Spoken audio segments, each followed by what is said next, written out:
2021년 평생교육 심포지엄을 시작하고자 하니 자리를 정돈하여 주시고 휴대폰은 진동 모드로 전환하여 주시면 감사하겠습니다.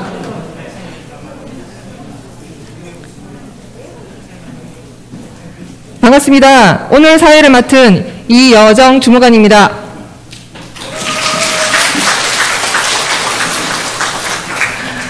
심포지엄 진행 순서는 내빈 소개, 국민의례, 구청장님 인사 말씀, 내빈 축사, 평생교육 특화도시 추진계획 발표, 주제 발표와 토론, 질의응답 순으로 진행될 예정입니다.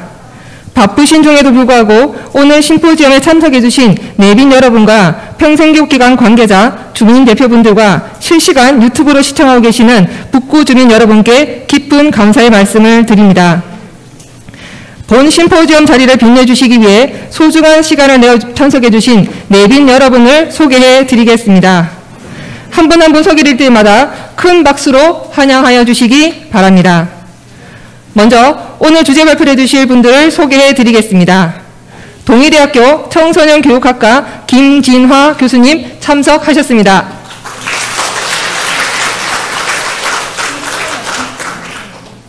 서울자유시민대학 김종선 국장님 참석하셨습니다. 사단법인 한국평생교육사협회 전하영 회장님 참석하셨습니다. 울산대학교 교육학과 정종원 교수님 참석하셨습니다. 국민의 목소리에 귀를 기울이시는 임채호 북구의회 의장님 참석하셨습니다. 북구지역 시의원이신 백운찬 행정자치부위원장님, 손근호 교육위원장님 참석하셨습니다.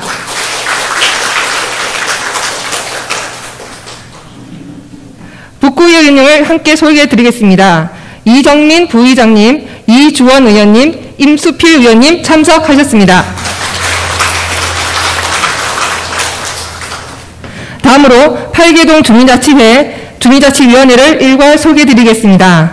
농소 1동 이재복 회장님, 농소 2동 김상태 위원장님, 농소 3동 반병관 위원님, 강동동 엄기훈 회장님과 오경숙 사무국장님, 효문동 허경환 회장님, 양정동 황정희 총무님, 연포동 이은하 회원님 함께 인사드리겠습니다.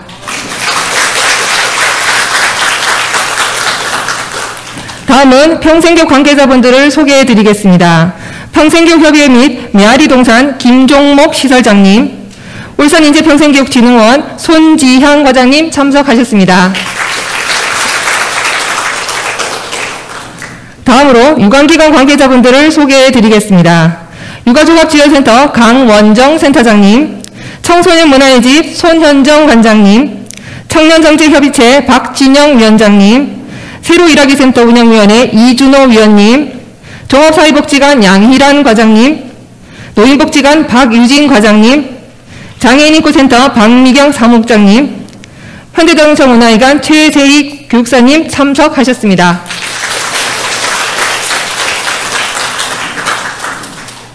다음으로 평생학습관 강사님을 소개해드리겠습니다. 제3대학 지도교수이신 영산대학교 서성수 교수님, 목공의 김보경 강사님과 화훼장식 기능사 서효숙 강사님 참석하셨습니다.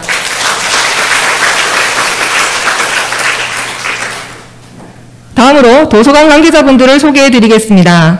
구립도서관 운영위원회 이혜란 위원장님과 권태숙 강성자 위원님, 푸른작은도서관 송미화, 다울림작은도서관 최영순 운영자님, 양정작은도서관 하현숙 관장님 참석하셨습니다.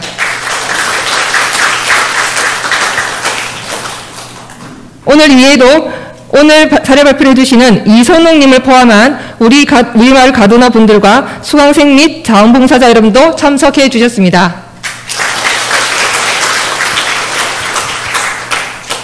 마지막으로 배움의 가치, 삶의 행복을 만들어가는 평생교육 특화도시 조성을 위해 애쓰시는 이동건 구청장님 참석하셨습니다.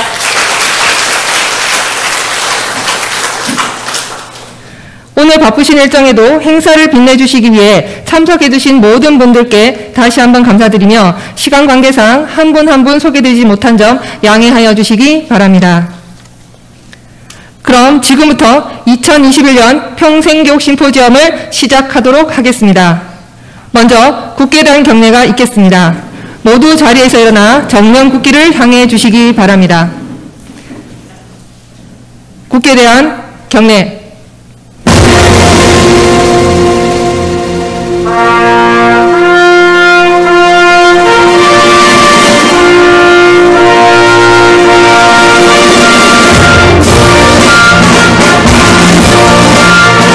나는 자랑스러운 태극기 앞에 자유롭고 정의로운 대한민국의 무궁한 영광을 위하여 충성을 다할 것을 굳게 다짐합니다.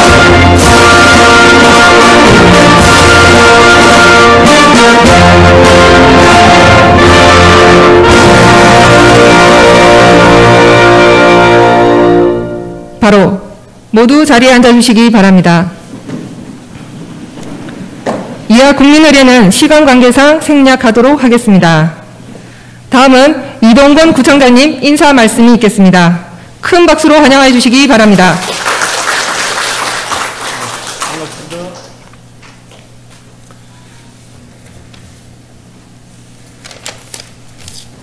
네, 존경하는 22만 북구 주민 여러분, 그리고 평생교육 심포지엄에 자리를 함께 하신 내외 빈과 평생교육 관계자, 주민 대표 여러분, 실시간 유튜브로 참석해 주신 주민 여러분, 대단히 반갑습니다. 우리 구는 지난 9일 북구민의 오랜 수건이었던 평생학습관을 개관하였습니다. 울산 최고의 평생학습관 개관을 시작으로 우리 구는 올해를 평생교육 특화도시의 원년으로 삼고 배움의 가치, 삶의 행복을 만들어가는 평생교육 특화도시 울산 북구라는 비전을 선포하였습니다. 오늘의 평생교육 심포지엄은 평생교육 특화도시의 성공적인 추진을 위하여 함께 머리를 맞대어 의논하는 자리입니다. 특히 귀한 시간을 내어서 발표를 해주실 울산대학교 정종원 교수님, 김진아 동의대학교 교수님, 김종선 서울자유시민대학 국장님, 전하영 한국평생교육사협회 회장님, 이선욱 평생학습자님께 감사하다는 말씀을 드립니다. 평생교육 관련 귀한 사례를 바탕으로 모범적인 평생교육 특화도시 조성을 위하여 최선을 다할 것입니다. 언제나 성원해 주시는 22만 국민 여러분, 우리 구의 미래는 시민대학을 중심으로 하는 8개 권역의 거점 캠퍼스와 민간 산학 네트워크가 유기적으로 활발하게 운영되어 언제 어디서나 누구나 배움의 기쁨을 누리고 배움을 다시 사회로 환원하는 사람 중심 행복도시 울산 북구가 될 것입니다. 평생학습으로 더 희망차고 행복한 북구를 만들어갈 수 있도록 평생교육 특화도시 사업에 적극적인 관심 부탁드립니다. 평생교육 특화도시로 한 걸음 더 성장하는 북구와 함께하여 주시기 바랍니다. 무더워지는 날씨에 건강에 더욱 유의하시기 바랍니다. 감사합니다.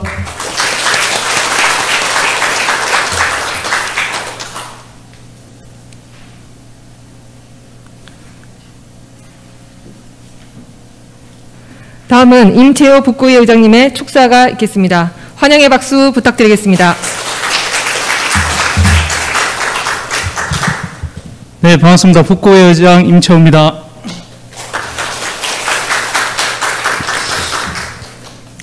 오늘 많은 내빈 여러분을 모시고 2021 평생교육 심포지엄을 개최하게 된 것을 매우 뜻깊게 생각합니다.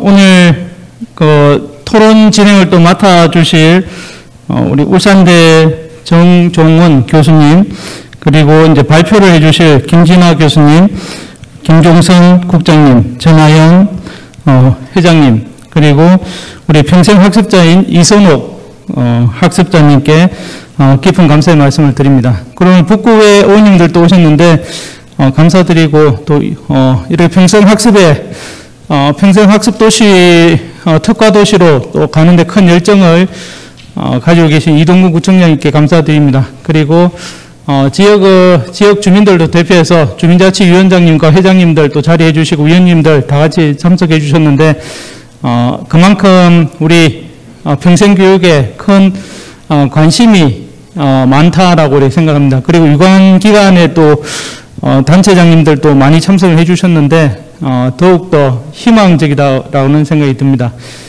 80이 된 피아니스트 할아버지가 오늘 또 4시간 피아노를 치는 것을 보고 옆에 있던 젊은 사람이 아니 평생을 피아노를 쳤었으면 이제 피아노도 웬만하면 누구보다 잘 치실 텐데 오늘 또 어떻게 4시간을 치십니까? 라고 물어보니까 이북의 젊은이 나는 오늘 또 피아노 실력이 늘고 있다는 것이 느껴진다네 라는 말을 했습니다. 그런 만큼 우리 지역의 평생교육은 우리 북구가 앞으로 끊임없는 변화와 또 끊임없는 발전을 함께 해 나가야 되는 큰 역할이고 그런 자리에 오늘 많은 분들이 오셔서 전문가와 또 지역 주민들이 생각을 모으고 우리 북구에 대한 고민을 함께하고 그리고 앞으로 우리가 만들어 가야 되는 교육의 큰 틀을 함께 만들어 간다는 것이 오늘 그런 뜻깊은 자리에 또 다 같이 함께 하게 돼서 매우 기쁘게 생각을 합니다. 우리 북구에서도 지역의 평생교육 발전에 많은 관심과 또 지원을 아끼지 않겠다는 말씀을 드리고 주민 모두가 성장하는 평생교육이 되기를 기원드립니다. 오늘 참석하신 모든 분들 건강과 행운을 기원합니다. 감사합니다.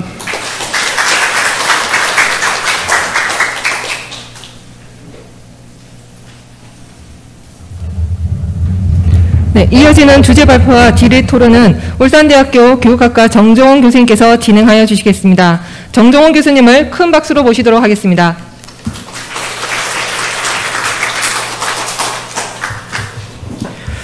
네, 안녕하십니까. 소개받은 울산대학교 교육학과의 정종원입니다. 먼저 울산광역시 북구가 선도적으로 평생교육 특화도시 전략을 수립하고 추진을 위한 심포지엄을 이렇게 성황리에 개최하게 된 것을 진심으로 축하드립니다. 아울러 이런 의미 있는 자리에 또 저를 진행으로 불러주셔서 제가 또 한몫 담당할 수 있게 해주셔서 감사합니다. 모쪼록 오늘 심포지엄이 북구가 평생학습을 통해 새로운 도약을 하는 계기가 되기를 기원하면서 본격적으로 심포지엄을 진행하도록 하겠습니다. 예정된 심포지엄은 먼저 이동건 구청장님의 북구 평생교육 특화도시 추진계획 발표에 이어서 4분의 주제 발표가 이어지고 이에 대해서 종합적으로 질의응답하는 순서로 진행하도록 하겠습니다. 아시는 바와 같이 북구는 2021년 6월 9일 북구 평생학습관은 개관식을 통해서 배움의 가치, 삶의 행복을 만들어가는 평생교육 특화도시를 선언하였습니다. 이의 실현을 위해서 4대 전략, 13개 정책과제를 수립하신 것으로 알고 있습니다. 구체적인 사항을 우리 이동건 구청장님을 모시고 북구의 평생교육 특화도시 추진 계획에 대해서 말씀을 들어보도록 하겠습니다. 이동건 구청장님을 여러분의 큰 박수로 모시도록 하겠습니다. 네, 반갑습니다.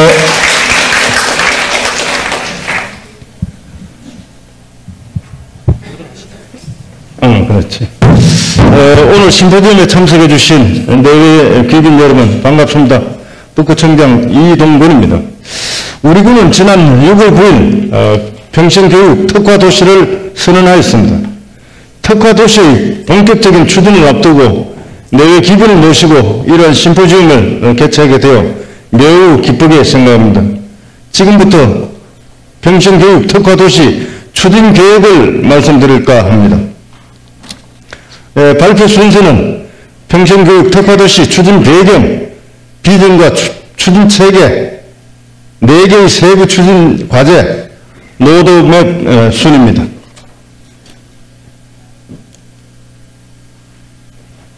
우리 군은 7대 성장 전략의 제1전략 사업으로 평생학습도시를 목표로 삼고 각종 정책과 사업을 추진 중에 있습니다. 평생학습은 급변하는 사회 변화에 대한 적응력과 지역의 성장을 이끄는 동력으로서 인간의 삶에서 중요한 역할을 담당하고 있습니다. 태어나면서 죽을 때까지 우리 삶의 많은 부분은 학습으로 이루어져 있다고 해도 과언이 아닐 것입니다. 이에 우리 군은 사람의 변화를 가져오는 평생학습을 지역 성장의 핵심 과제로 정하고 성공적인 추진을 위하여 오늘 이 자리를 마련하게 되었습니다. 우리 군은 5개 구군 중에서 유일하게 인구가 증가하고 있고 젊은 인구의 유입으로 육아, 잔여 교육, 경력 재개발 등의 다양한 교육 수요가 발생하고 있습니다. 또한 자동차 관련 단일 산업에 편중되어 있는 우리 구 산업 구조의 한계점을 보완하기 위한 새로운 직업 능력, 학습 요건은 필수 요건이 되고 있습니다. 이러한 배경을 바탕으로 우리 구는 평생교육 특화도시 조성을 통하여 국민과 지역의 균형 있는 성장을 돕고자 합니다.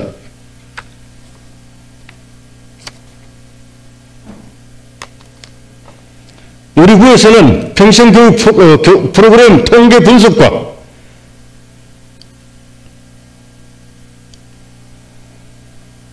국민 욕구 조사를 반영하고 기존의 평생교육 체계의 한계를 극복하기 위하여 특화 전략 수립이 필요하였습니다. 우리 구 평생교육 특화도시의 비전은 배움의 가치, 삶의 행복을 만들어가는 평생교육 특화도시 울산 북구입니다.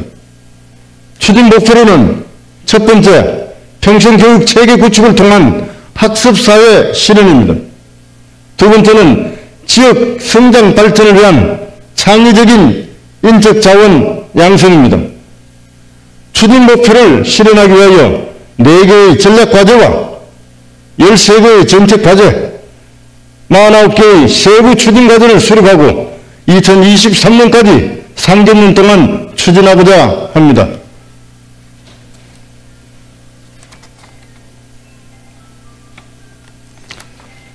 평생교육 특화도시의 주요 사업은 북구 시민대학 설립과 민관산 학협력 네트워크입니다.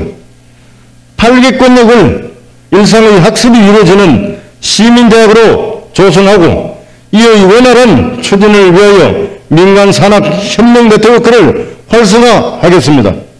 자세한 사항은 세부 추진 과제에서 다시 설명토록 하겠습니다. 첫 번째 세부 추진 과제는 평생교육 운영 생태계 구축입니다. 우리 구 평생학습 홈페이지를 평생학습 포털로 기능을 대폭 보강하겠습니다. 온라인 콘텐츠 개발 및 다양한 소셜 네트워크, 서비스 구축을 통하여 정보 접근성을 강화하고 온 오프라인의 의사소통 창구를 마련하도록 하겠습니다. 또 학습 인프라가 잘 갖추어져 있는 대학과 민간의 평생교육기관, 북구청, 그리고 교육 요구가 높은 산업체가 함께하는 업무 네트워크를 통하여 동반 성장할 수 있는 기반을 마련하겠습니다. 두 번째로는 평생교육 배움터 조성입니다. 우리 구는 평생학습관을 중심으로 800권역을 거대한 시민대학으로 조성할 예정입니다. 가칭 북구 시민대학은 모든 사회 구성원들이 평생학습을 통하여 삶에 대한 올바른 가치관을 세우고 덕으로 사는 삶을 지향하는 열린 평생학습대학을 의미합니다. 우리 구에는 전국에서 유일하게 운영되고 있는 은퇴자 전문대학인 제3대학이 있습니다. 앞으로 조성하고자 하는 북구 시민대학은 바로 제3대학을 기본 모델로 삼고 전국의 시민대학의 좋은 사례 등을 분석하여 북구형 시민대학으로 조성할 것입니다. 오늘 주제 발표에 참여해 주시는 서울자유시민대학의 사례는 우리 구에 좋은 정보를 제공해 주실 거라고 기대하고 있습니다. 또한 평생교육기관 및 시설이 부족한 지역을 대상으로 평생학습 배달 강좌와 평생학습 마을학교를 운영하여 평생학습의 기회가 주민 모두에게 골고루 전달될 수 있도록 할 계획입니다. 800건역에 분포되어 있는 주민자치센터, 도서관, 문화체육시설 등을 거점 캠퍼스로 지정하여 주민의 다양한 학습 욕구를 반영한 프로그램을 운영할 예정입니다.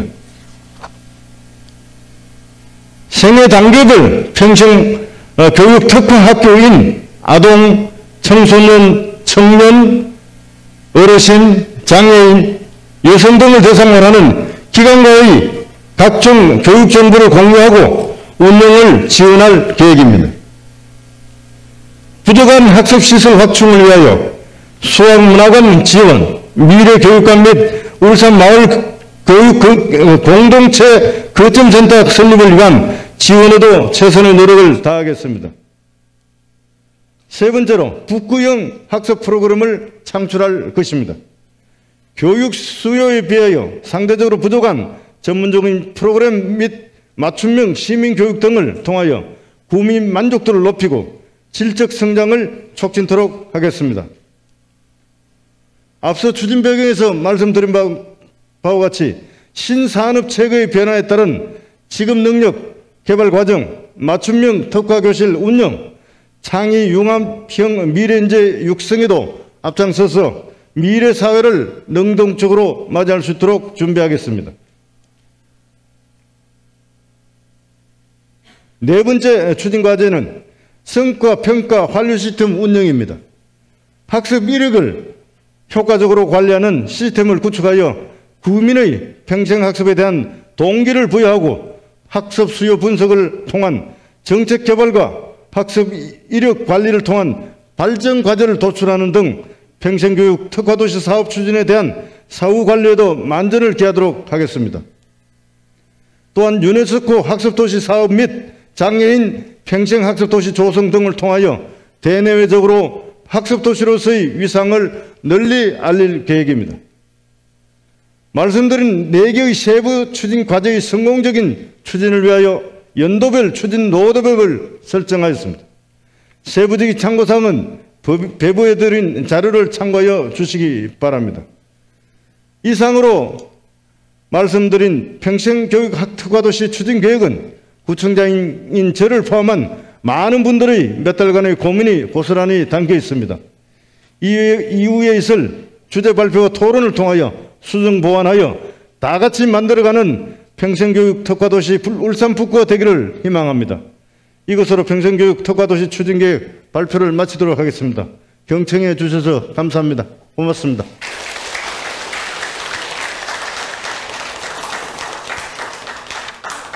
네, 북구를 평생교육 특화도시로 조성하고자 하는 구청장님의 열정과 고민이 깊게 느껴지는 소중한 시간이었습니다.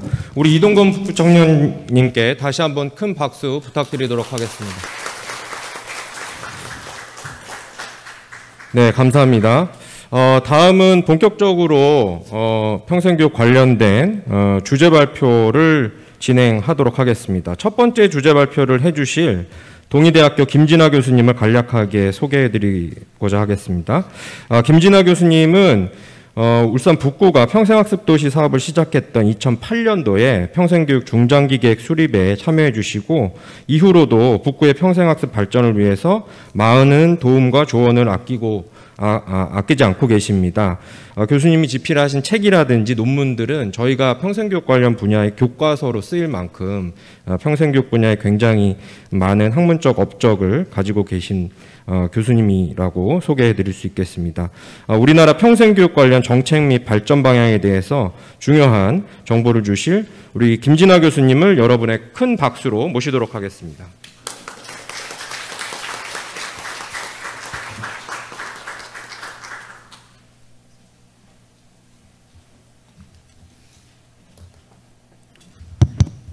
네, 방금 이동근 구청장님의 울산광역시 북구 평생교육 특화도시 발전 계획을 들으면서 제가 이런 단어가 생각났습니다.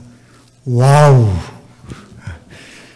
아이들이 뭔가를 이해했을 때는 아하 이러는데 놀랄 때는 와우 이렇게 이야기합니다. 제가 오늘 이 자리에 앉아 있으면서 발전 계획이 비전 로드맵 특화도시였던 그 로드맵을 보면서 정말 와우 이런 생각을 하게 됐습니다. 한번 우리 같이 한번 해볼까요? 와우. 예. 이런 감동, 공감하는 것이 너무 중요하기 때문에 그 공감 속에서 제가 이제 저에게 주어진 역할이 국가의 평생교육 정책과 관련된 내용인데 빠른 시간 내에 우리 같이 이야기를 하는 시간을 갖도록 하겠습니다. 여기 그림을 보시면 저는 이제 제목을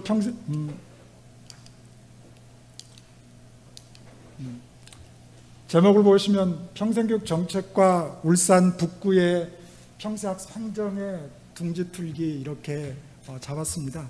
그러니까 평생교육 특화도시가 되기 위해서는 국가의 평생교육 정책을 알아야 되고 그 정책이 울산 북구의 이 평생학습 행정으로 어떻게 잘 이렇게 정착되도록 할 것인가, 이게 대단히 중요하다고 생각이 됩니다. 이 그림을 보시면 여기에 보면 다리를 놔서 이렇게 하나하나 한 단계로 이렇게 전진하는 것을, 이렇게 미래의 세계를 개척해 나가는 것을 우리가 생각해 볼 수 있습니다. 아마 북구도 새로운 세상으로 나가기 위해서 이렇게 준비하는 하나의 큰 징검다리를 놨다는 생각이 듭니다. 여러분들 여기 그림을 보시면 안경이 5가지 안경이 있습니다. 이 5가지 안 중에서 여러분들 그린색, 보라색, 빨간색, 노란색 여러 가지 안경이 있습니다. 어떤 안경을 쓰고 싶으세요? 북구에는 다양한 분들의 그 시각이 존재할 겁니다. 북구의 구민들은 정말 재능이 다양한 영역에 있습니다. 어떤 분은 새로운 기회를 찾는데 능하신 분이 있고, 어떤 분은 미래 환경을 분별할 수도 있고, 또 어떤 분은 돌발 상황에 대해서 대응할 수 있는 그런 능력도 가지고 계신 분도 있습니다. 어떤 분은 또 방향을 잘 계획하는 분도 있습니다. 또 어떤 분은 전략을 잘 수립하는 분도 있습니다. 북구의 모든 분들이, 또 여기에 모든 모이신 기관에 계신 분들이 함께 이런 재능을 하나로 융합해서 바로 미래의 울산 북구를 만들어 나갈 수 있다고 생각을 합니다. 그러면서 울산 북구가 왜 평생교육 특화도시를 선언하는 것이 인류사적으로 어떤 의미가 있을까? 저는 그냥 울산광역시사적으로가 아니라 인류사적으로 어떤 의미가 있을까? 정말 큰 의미가 있습니다. 인류사에서 평생교육의 가치를 한국에서만 이야기하는 거, 국제기관에서 다 이렇게 이야기합니다. Here, now, 여기에서 미래, there, next로 나가기 위해서 다양한 전략들과 다양한 것들을 선택하는데 그 선택의 중요한 하나의 아이템이 바로 뭐냐면 평생교육과 평생학습입니다. 평생교육과 평생학습입니다. 북구의 평생학습 도시가 처음 만들어졌을 때 평생교육, 평생학습이 뭐야 라고 이야기를 했지만 지금은 누구나 다 평생학습을 선택하고 그러면서 실천하고 있는 이런 사회를 살아가고 있는 것 같습니다. 그래서 국가에서는 대한민국 헌법에 평생교육의 가치가 들어가 있습니다. 그리고 또 평생교육법이 만들어져 있습니다. 그리고 교육부, 그리고 지자체, 그 다음에 평생학습 도시가 전국에 이제 거의 80% 이상이 평생학습 도시를 선언하고 있고 80% 이상인데 지자체 모든 224개의 모든 지자체 평생학습 조례가 다 만들어졌습니다. 19년 5월 달로 모든 지자체의 행정 시스템, 교육청이 아닌 행정 시스템에 이제 평생학습 진흥 조례가 다 만들어져 있습니다.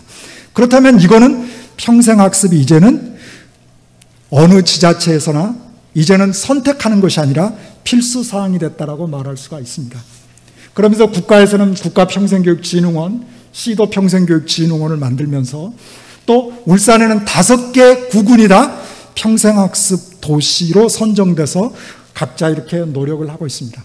그런데 오늘 이 자료집에도 보게 되면 시민 한 분이 평생학습자 시민 한 분이 발표를 하게 됩니다. 그래서 모든 시민이 평생학습자로 살아가고 있습니다. 시청자, 소비자를 이야기하듯이 모든 시민들이, 구민들이 바로 평생학습자로 살아가고 있습니다. 국가에서는 1차, 2차, 3차, 4차까지 평생교육진흥 기본계획을 수립을 해서 추진을 해왔고 이제 올해가 마무리되고 내년에 이제 되면 국가에서는 제5차 평생교육진흥 기본계획을 수립을 해서 본격적으로 추진하게 됩니다.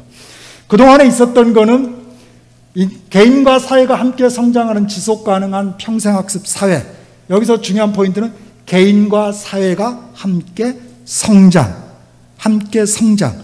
평생학습이 추구하는 대단히 중요한 가치는 바로 성장입니다. 사회복지는 나눔일지 모르지만 평생학습은 배움은 바로 성장을 의미를 합니다. 그러면서 다양한 누구나 누리는 평생학습, 언제나 누리는 평생학습, 어디서나 누리는 평생학습, 튼튼한 평생학습, 이런 슬로건을 가지고 국가에서 평생교육, 기본교육을 추진을 해왔습니다.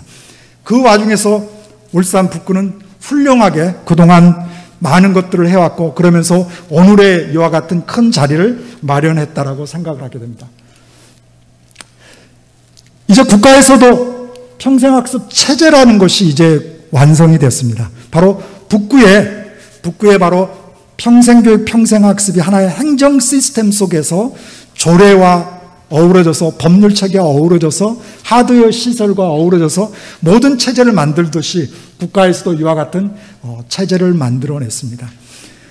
한국 사회에서 학교라는 거대한 교육체제가 있었기 때문에 오늘날의 한국이 G7 국가에 포함이 될 수 있을 정도로 놀라운 발전을 거듭했던 것처럼 미래 사회 한국은 바로 국민과 시민이 배움과 지식을 가까이 하는 이와 같은 평생학습 지원 체제가 있을 때 미래를 상상하고 꿈꿀 수 있으리라고 생각이 됩니다. 마찬가지로 북구도 그와 같은 거대한 마스터 플랜을 통해서 거대한 물결 위에 파도를 타듯이 아마 그와 같은 출발점을 이제 본격적으로 하려고 하는 것 같습니다.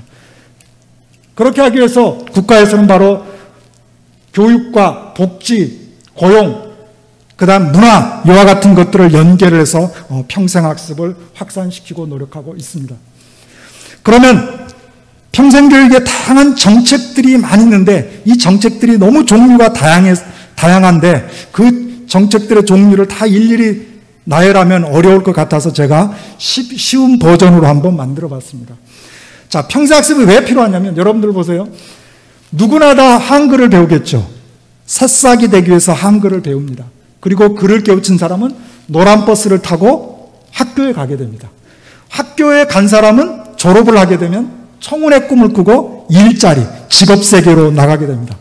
직업세계에 직장을 구한 사람은 매일 희망하는 게 퇴근을 기다려집니다. 그러면 문화예술의 오렌지빛 삶을 꿈꿉니다. 그러면서도 현대인들이 잃지 않는 것은 인문교양, 나만의 보랏빛 인생을 꿈꾸고 있습니다. 그러면 나만의 보랏빛 인생만을 꿈꾸는 게 아니라 바로 내가 시민으로서 나만을 생각하는 게 아니라 시민으로서 열정을 보이게 됩니다. 이와 같이 모든 국민들은, 울산 국민들은 바로 초록색에서 노란색에서 파란색에서 청운의 꿈을 꾸고 오렌지빛 삶을 꿈꾸고 보랏빛 인생을 꿈꾸면서 시민으로서 열정을 보이는 이와 같은 큰 경로와 트랙 속에서 평생교육 체제와 정책들이 이루어지고 있습니다. 문해교육, 북구에도 분명히 문해교육에 한글을 모르는 분 있을 겁니다. 그리고 다문화 사회에서도 있습니다. 그래서 국가에서는 지금 국가문해교육지원센터, 시도 문해교육지원센터를 운영을 하고 있습니다. 그러면서 학력 인정을 위해서 문해교육 사업도 전개를 하고 있고 문해교육 강사 양성, 문해교육 프로그램 지원 사업을 추진을 하고 있습니다. 바로 평생교육의 정책의 행정의 중요한 축 중에 하나는 바로 문해교육이라고 할 수 있습니다. 이와 관련된 사항은 구체적인 정책과 사업은 오른편에 있습니다. 그리고 학력보완이 있습니다. 초, 중, 고, 대를 아우르는 평생교육에서 지원하는 학력 체제들이 있습니다. 학점은행제, 독학학위제, 라이프대학, 그 다음에 무쿠, 평생학습 계좌제, 이와 같은 사업들을 다양하게 이루어지고 있습니다. 만일에 북구에서 이 평생학습과 관련돼서 제3대학의 좋은 컨텐츠나 커리큘럼이 있으면 바로 이 평생학습 계좌제하고도 연결을 할 수 있을 겁니다. 직업능력.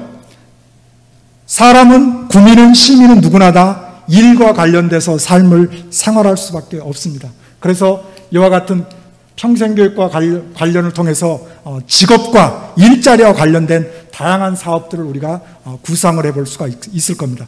그러면서 평생학습에서는 이와 같은 직업능력과 관련돼서 기존에 있는 전통적인 일자리와 관련된 교육뿐만 아니라 다양한 생애 취업형 일자리에서부터 학습시장형 일자리, 이와 같은 다양한 것들을 아우르는 일자리를 지금 구상을 하고 있고 또 작동을 시키고 있습니다. 문화예술 교육, 시민과 구민은 바로 본인의 삶을 윤택하도록 하기 위해서 문화예술을 향유를 하고 있습니다. 이거를 어떻게 지원하고 인생을 풍요롭게 할 것인가, 그러면서 구민들이 어떻게 행복함을 느낄 수 있도록 할 것인가에 노력을 하고 있습니다.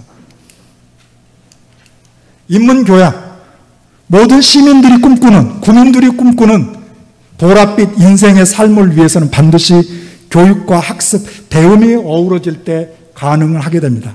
그래서 북구에서 다양하게 이루어지는 평생학습 강좌와 컨텐츠들이 바로 구민들이 자신의 삶의 보랏빛 인생의 비전을 갖도록 하는데 다양한 사업들을 구상하고 연계를 할 필요가 있다라고 생각을 합니다. 그리고 개인에게 끝나지 않고 우리가 함께 더불어서 성장하고 함께 누리는 바로 시민으로서 시민 참여 교육으로 이루어질 때 바로 울산 북구가 다른 도시에 비해서 훨씬 더 주목받고 평생교육 특화도시로 발전하고 성장할 수 있으리라고 생각됩니다. 특히 저도 개인적으로도 울산에 그동안에 한 13여 년 동안에 제3대학을 통해서 다양한 분들이 평생학을 통해서 실천하고 있고 시민으로서 나누고 봉사하는 다양한 것들을 지금 접하고 있는데 그분들에게 정말 박수를 보내드립니다. 그러면서 바로 평생학습이 개인에게만 해당되는 게 아니라 이런 공익적 자기개발도 하면서 민주적 가치도 실현하면서 사회적 참여 봉사용으로 평생학습의 가치가 정착될 때 울산 북구는 달라지고 다른 지자체에서 울산 북구 그러면 와우 이렇게 대답하고 감동하는 그런 도시가 되기를 기대해 봅니다. 그러면 이제 몇 가지 제안을 드리고자 합니다. 울산 북구가 평생교육 특구 선택을 어떤 방향성을 잡는데 구청장님께서 방향성을 잘 말씀해 주셨는데 아마 이 세 가지 영역에 다 들어가는 것 같습니다. 구민의 성공적인 생애 전환, 그리고 구민의 능력 있는, 본인이 잘할 수 있는 능력을 개발해 주는 구민의 능력 있는 인생 코스를 어떻게 만들어 줄 건가, 그리고 구민 모두가 신나는 인생 풍요를 경험할 수 있도록 학습을 통해서 인생 풍요를 경험할 수 있는 그와 같은 사업들을 융합적으로 연계를 해서 추진을 한다 그러면 북구가 훨씬 더 큰 성과를 거둘 수 있으리라고 생각이 됩니다. 그래서 그렇다면 이것들을 지원하기 위해서 저는 개인적으로 이렇게 생각합니다. 행정은 시민의, 구민의 삶을 따라가는 게 행정이라고 생각됩니다. 그래서 평생학습 행정의 추진 영역이 크게 네 가지, 인생과 생애와 평생과 생활의 영역 속에서 어떻게 하면 구민들의 인생의 인생 코스 지원 정책을 어떻게 해줄 건가, 그리고 구민들의 성공적인 생애 전환 촉진 정책을 어떻게 펼쳐줄 걸까, 그리고 조화로운 평생 기회를 어떻게 확장시켜 줄 건가, 그리고 네 번째는 지속적인 생활학습 장려를 어떻게 할 것인가. 이와 같은 전략을 통해서 바로 평생교육이 추구하는 가치, 라이프 롱, 라이프 와이드, 라이프 딥, 이와 같은 세 가지의 큰 추진축을 통해서 각 생애 단계에서 그와 같은 것들을 실현할 수 있도록 지원해 준다 그러면 큰 성과를 거둘 수 있을 거라고 생각을 합니다. 이런 정책을 펼치는 데 있어서 그 수의 대상자는 울산 북구의 구민일 겁니다. 만일에 울산 북구의 이 평생교육 특화도시가 잘 되면 다른 4개의 구군에서 울산 북구에 이사 오고 싶은 사람도 있을 겁니다. 울산 북구에 이와 같은 학습관에 참여하고 싶다라는 요청도 분명히 있을 겁니다. 그랬을 경우에 우리는 구민들, 울산 북구의 구민들을 과거에는 백성이었고 국민이었고 단순히 명예시민이었는데 민주시민으로 성장해서 지금은 학습하는 시민, 그러면서 지식시민, 우리는 민주시민에 머물러서는 안 됩니다.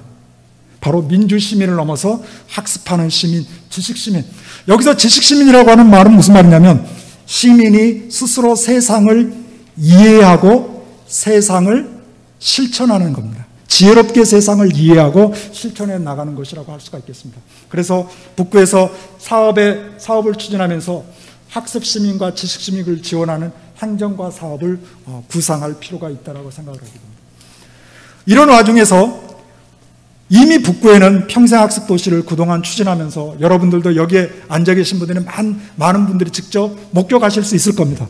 바로 강사도 있고 주민 강사도 있고 평생학습 활동가도 있고 또 평생학습 기자도 있고 그 다음에 평생학습 기획단도 있고 평생학습 매니저도 있고 재능기부도 있고 오다 보니까 1층에 평생학습 상담실도 있더라고요. 평생학습 상담하는 분도 필요합니다. 심리상담이 아니라 생애전환을 위한 평생학습 상담도 필요합니다. 그리고 평생교육사도 있습니다. 이와 같은 새로운 지식사회의 새로운 주인공이 평생학습을 통해서 양성되고 활동하고 실천할 때 바로 북구가 새로운 동력, 역동성을 가질 수 있다고 생각됩니다. 그래서 시민들이 지식과 학습을 기반으로 한 시민 리더와 단체를 위한 이 정책과 사업을 구상을 지속적으로 해나갈 때 큰 성과를 거둘 수 있으리라고 생각됩니다. 이번에 그 비전 발표를 구청장님께서 만지면서 배움의 가치, 삶의 행복을 만들어가는 평생교육 특화도시 이렇게 말씀을 하셨습니다. 배움의 가치, 삶의 행복의 가치를 만들어 나가는 것. 그런데 그 중에서 제일 중요한 건 바로 가장 중요한 요소는 바로 성장이라고 할 수가 있습니다. 성장하지 않는 사람은 행복감을 못 느낍니다. 나뿐만 아니라 다른 사람도 성장하고 느낄 때 우리가 함께 행복감을 느낄 수 있습니다. 그래서 되게 수학자가 행복의 공식을 만들어냈습니다. 그런데 그 행복의 공식이 잘 먹고 잘 사는 것도 행복이지만 또 다른 사람과 관계 네트워크를 잘하는 것도 행복이지만 가중치를 보니까 성장을 하고 있어야지 행복감을 느낀답니다. 바로 그래서 성장을 하는 내가 성장하고 함께 성장하는 가장 좋은 사회 정책과 기제는 바로 뭐냐면 배움과 평생학습이라는 거예요. 그래서 그거의 가중치는 50%라는 겁니다. 그런 의미에서 봤을 때 울산 북구의 지금 평생학습관이 이와 같은 시설이 다른 구군에서 부러워할 수 있을 만큼 이렇게 만들어졌다고 하는 것은 울산 북구에는 바로 성장을 가능하게 하는 중요한 성장점을 저는 가졌다라고 생각을 합니다. 그래서 울산 북구의 시민의 성장 행복을 추구하는 평생학습 정책과 사업이 이제부터는 본격적으로 다양한 형태로 이루어질 수 있을 거라고 생각을 하게 됩니다. 그러면서 이제 결론적으로 울산 북구가 평생학습으로 조화로운 도시발전을 상상했으면 좋겠습니다. 평생학습은 도시발전의 새순 패러다임입니다. 여기서 제가 새순 패러다임이라는 썼는데 새순이라고 하는 건 뭔가요? 겨울에 얼었던 땅을 뚫고 새로운 새싹이 돋을 때 어려움이 있지만 그 새순의 힘, 새순의 에너지라고 하는 것은 무엇보다도 강합니다. 그래서 이 울산 북구가 평생교육 특화도시는 바로 도시발전의 새로운 새순 패러다임을 만들어내는 큰 사건이라고 생각을 합니다. 그래서 다양한 사례를 만들어내고 다양한 현장을 형성시키고 그러면서 새로운 사회의 어떤 안정적인 섹터를 만들면서 울산 북구가 바로 평생학습 체제를 만들어서 이제는 울산 북구 구청장님만 고민하시는 게 아니라 모든 구민이 함께 학습하고 모든 구민이 울산 북구와 이 세상을 지혜롭게 이해하면서 학식을 갖추고 그러면서 울산 북구의 미래, 우리 가정의 미래, 개인의 미래에 물음을 던지면서 함께 고민하면서 배움을 실천하면서 그렇게 성장하는 도시가 되기를 기대합니다. 제 발표를 여기까지 마치도록 하겠습니다. 고맙습니다.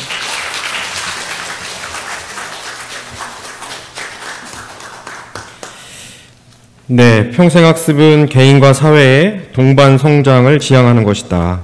이를 위해서 대표적인 6대 영역의 프로그램들을 소개해 주셨고, 이러한 프로그램 영역들이 우리의 삶에 있어서 어떤 가치와 의미를 지니는지, 그리고 앞으로 울산 북구가 평생교육 특화 도시로 나아가기 위해서 다시 한번 생각해 봐야 될 가치와 방향성에 대해서 제언을 해 주셨습니다. 우리 첫 번째 주제 발표를 맡아주신 김진아 교수님께 다시 한번 뜨거운 박수 부탁드리도록 하겠습니다. 감사합니다. 예, 두 번째 주제 발표를 해주실 김종선 서울자유시민대학 국장님에 대해서 잠시 소개해 드리도록 하겠습니다. 김종선 국장님은 중앙대학교에서 교육학 박사학위를 취득하셨고, 이후에 이제 남양주시 평생학습센터장, 커뮤니티 연구소인 라이시움 대표를 거쳐서 현재 서울평생교육진흥원 서울자유시민대학 국장으로 재직하고 계십니다. 저희가 추진하고자 하는 사업 중에 북구형 시민대학 모델이 있는데, 북구형 시민대학의 벤치마킹 사례가 될 수 있을 것 같습니다. 일상의 학습을 위한 시민대학 우수 사례에 대해서 발표해 주실 김종선 국장님을 여러분의 큰 박수로 모시도록 하겠습니다.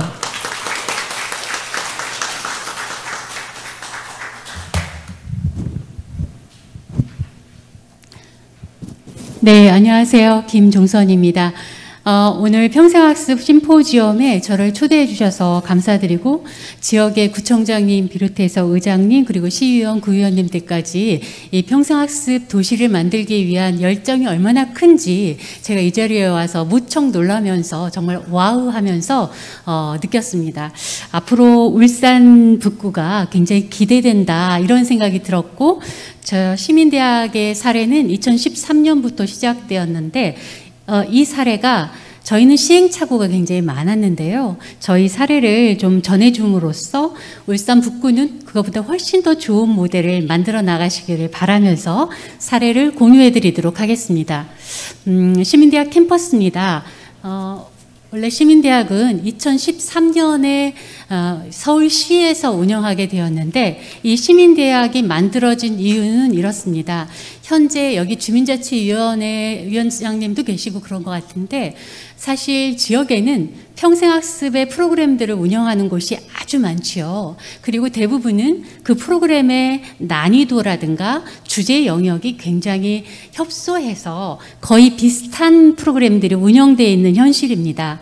그러다 보니까 2013년도에 서울시에서도 보다 평생학습의 발전적 측면, 그리고 시민이 어떻게 하면 더 시민의 의식을 높일 수 있는가, 그리고 그 의식을 바탕으로 해서 보다 성찰적인 시민으로서 성장해 나가고 자기 삶을 조금 더 주도적으로 살아나갈 수 있으려면 어떤 교육이 좀 필요할지에 대한 고민이 좀 있었습니다. 그 고민 끝에 시민들에게 인문학적 사유를 키워주면 어떻겠는가라는 그 의견에 도달하게 되었고, 그 인문학적 사유를 키우기 위한 하나의 캠퍼스로서 시민대학을 만든 것이 이 시민대학이 만들어진 어떤 그 근본 이유라고 볼 수 있을 것 같습니다. 그래서 서울시 평생교육, 서울시 시민대학은 평생교육진흥조례뿐만 아니라 서울시의 여러 평생교육 기관들과 어떻게 생태계를 잘 만들어 나가야 하는가에 대한 고민을 함께 담고 있다고 해도 과언이 아닙니다. 사실 많은 교육기관들과 똑같이 광역 단위에서 프로그램들을 운영한다면 이건 프로그램의 공급처로밖에 자리 잡지 않고, 또는 경쟁자로서밖에 자리할 수밖에 없기 때문에 이것을 보다 조화롭게 서로 상생할 수 있는 방법으로서의 시민대학을 만들어 나가려고 추진하고 있다라고 말씀드릴 수 있습니다. 저희는 이제 현재는 본부 캠퍼스와 동남권 캠퍼스라는 큰 캠퍼스의 공간을 가지고 있습니다. 그리고 여기에 이제 여러 팀들이 있고요. 그 캠퍼스를 바탕으로 해서 서울시도 25개의 자치구를 가지고 있죠. 그래서 25개의 자치구들별로 그 권역을 다 커버할 수 없기 때문에 저희는 이제 네트워크를 기반으로 한 캠퍼스를 만들겠다라는 전략을 썼습니다. 제가 아까 구청장님께서 발표하신 자료 잠깐 보니까 여러 복합 기능을 하고 있는 공간들을 시민대학 캠퍼스로 지정하겠다라고 얘기하셔서 어쩜 저희하고 전략이 비슷하다라는 생각이 좀 들었습니다. 현재 서울시민대학은 서울에 있는 4년제 대학 30개 대학하고 MOU가 돼 있어서 시민들이 대학에 들어가서 대학의 교수님들에게 인문학 강의를 듣고 있다고 말씀드릴 수 있을 것 같고요.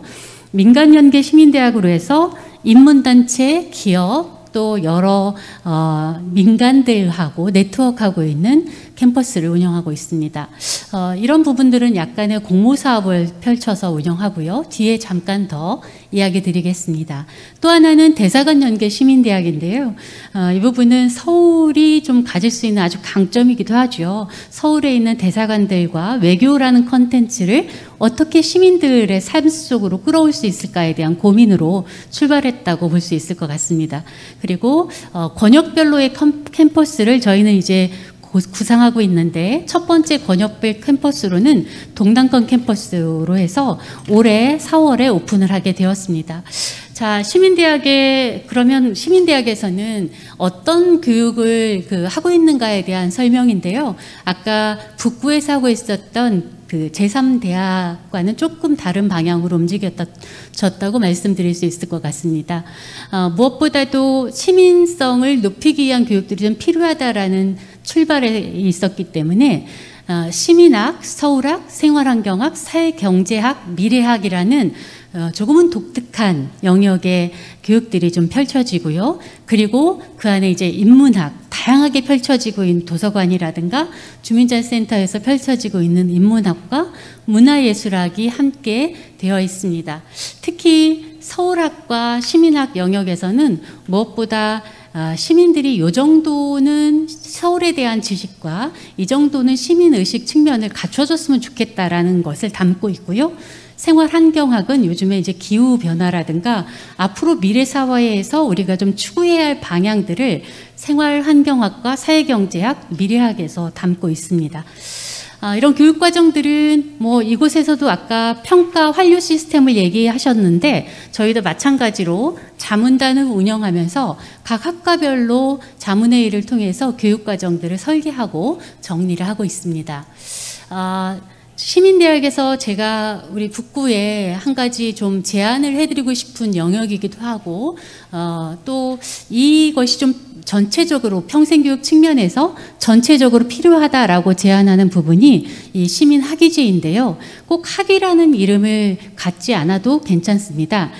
제가 말씀드리고 싶은 거는 시민들의 학습 경로를 만들어주는 것은 무척 필요하다. 왜냐하면 시민들이 여러 프로그램들을 참여하다 보면 거의 비슷한 수준의 프로그램들을 이것저것 하다 보니까 약간 학습 쇼핑이라는 이야기를 들을 정도로 많은 것을 들었지만 그것을 자기의 것으로, 자기의 지식으로 만들어내는 데는 굉장히 어려움이 있는 거죠. 이것은 어찌 보면 개인의 문제가 아니라 우리 학습을 체계적으로 조직하고 설계하고 그리고 그것을 공급하는 평생교육 기관들에서 아직까지 저희가 하지 못한 영역이라고 말씀드릴 수 있을 것 같습니다. 서울시민대학은 시민학이라는 이름을 달고 그 학습의 경로를 만들고 있는데요. 시민학사, 시민석사, 시민박사라는 이름을 저희는 달았습니다. 그리고 시민대학에서 강의를 듣는 강좌의 시간수에 따라서 학위를 줄 수 있다라고 했는데, 이렇게 하면 어떤 의미도 아마 없을 겁니다. 하지만 저희가 이제 시민학사는 기본적인 소양 정도만 닦으면 된다라는 취지에서 운영을 하는 거고, 시민석사와 시민박사는 보다 시민대학에서 추구하고자 하는 학습의 경로를 만들어가는 하나의 설계안으로 설명드릴 수 있을 것 같습니다. 현재는 이제 2021년도까지 꽤 많은 967명의 학위 수여자들이 생겼고, 석사는 작년 2020년도에 58명이 졸업을 하게 되었습니다. 이것을 보면 이제 학사 과정은 어떠한 과정이든 상관없지만 시민 석사 과정에서는 저렇게 4개의 영역으로 나뉘어져 있습니다.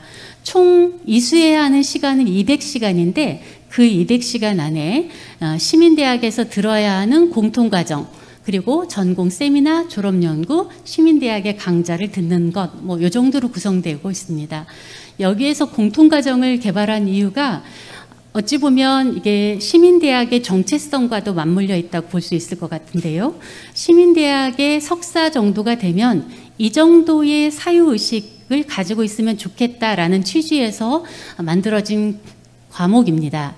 1단계로는 문명과 미래라는 과목과 생애 설계의 철학, 세계 시민의 과목인데요.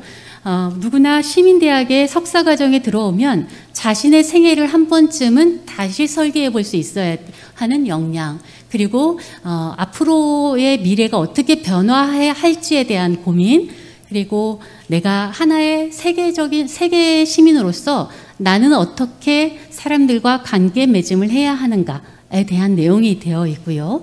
2단계에서는 미디어의 홍수 속에서 어떤 것이 사실이고 거짓인지를 판별하고 또 그것을 본인에게 어떻게 해석할지에 대한 내용이 담겨져 있는 게 바로 미디어의 이해입니다.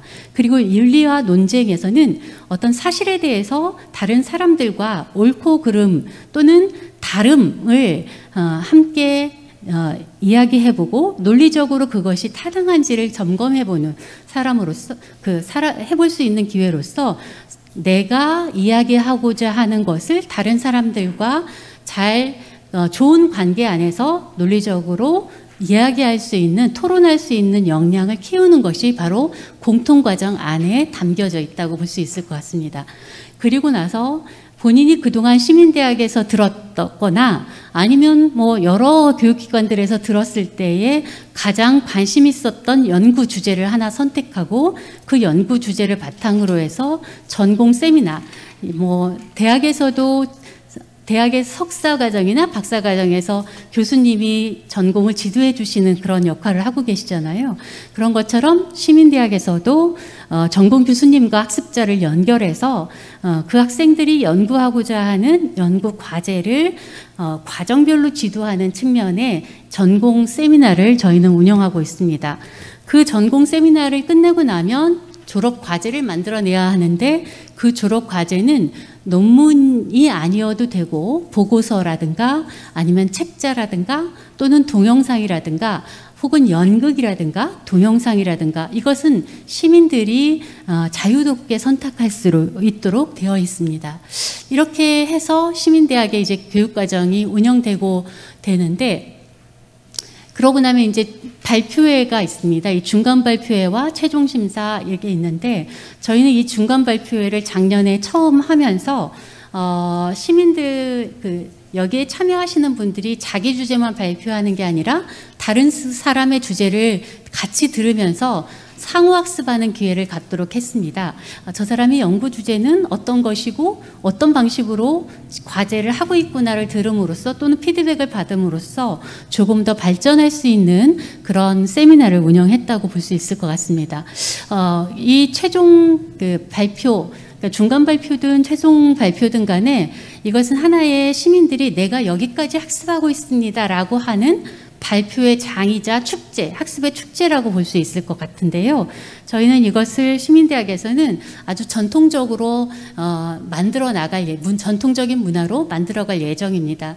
시민들이 자기 주제를 어디에 나가서 한번 이렇게 얘기해 본 적이 있는가라는 측면에서 봤을 때 꼭 이런 자리가 저희는 필요하다라는 생각을 하게 되었습니다. 이번에 저희는 이제 작년 같은 경우는 58명이 졸업을 했고 72명인가가 세미나를 받았는데 그분들 중에서 혼자 자기 개인 주제를 하신 분도 있고 팀 주제를 하신 분도 있는데 시민 석사 과정에서는 공동체 학습을 조금 더 발전시켜 나가봐야 되겠다.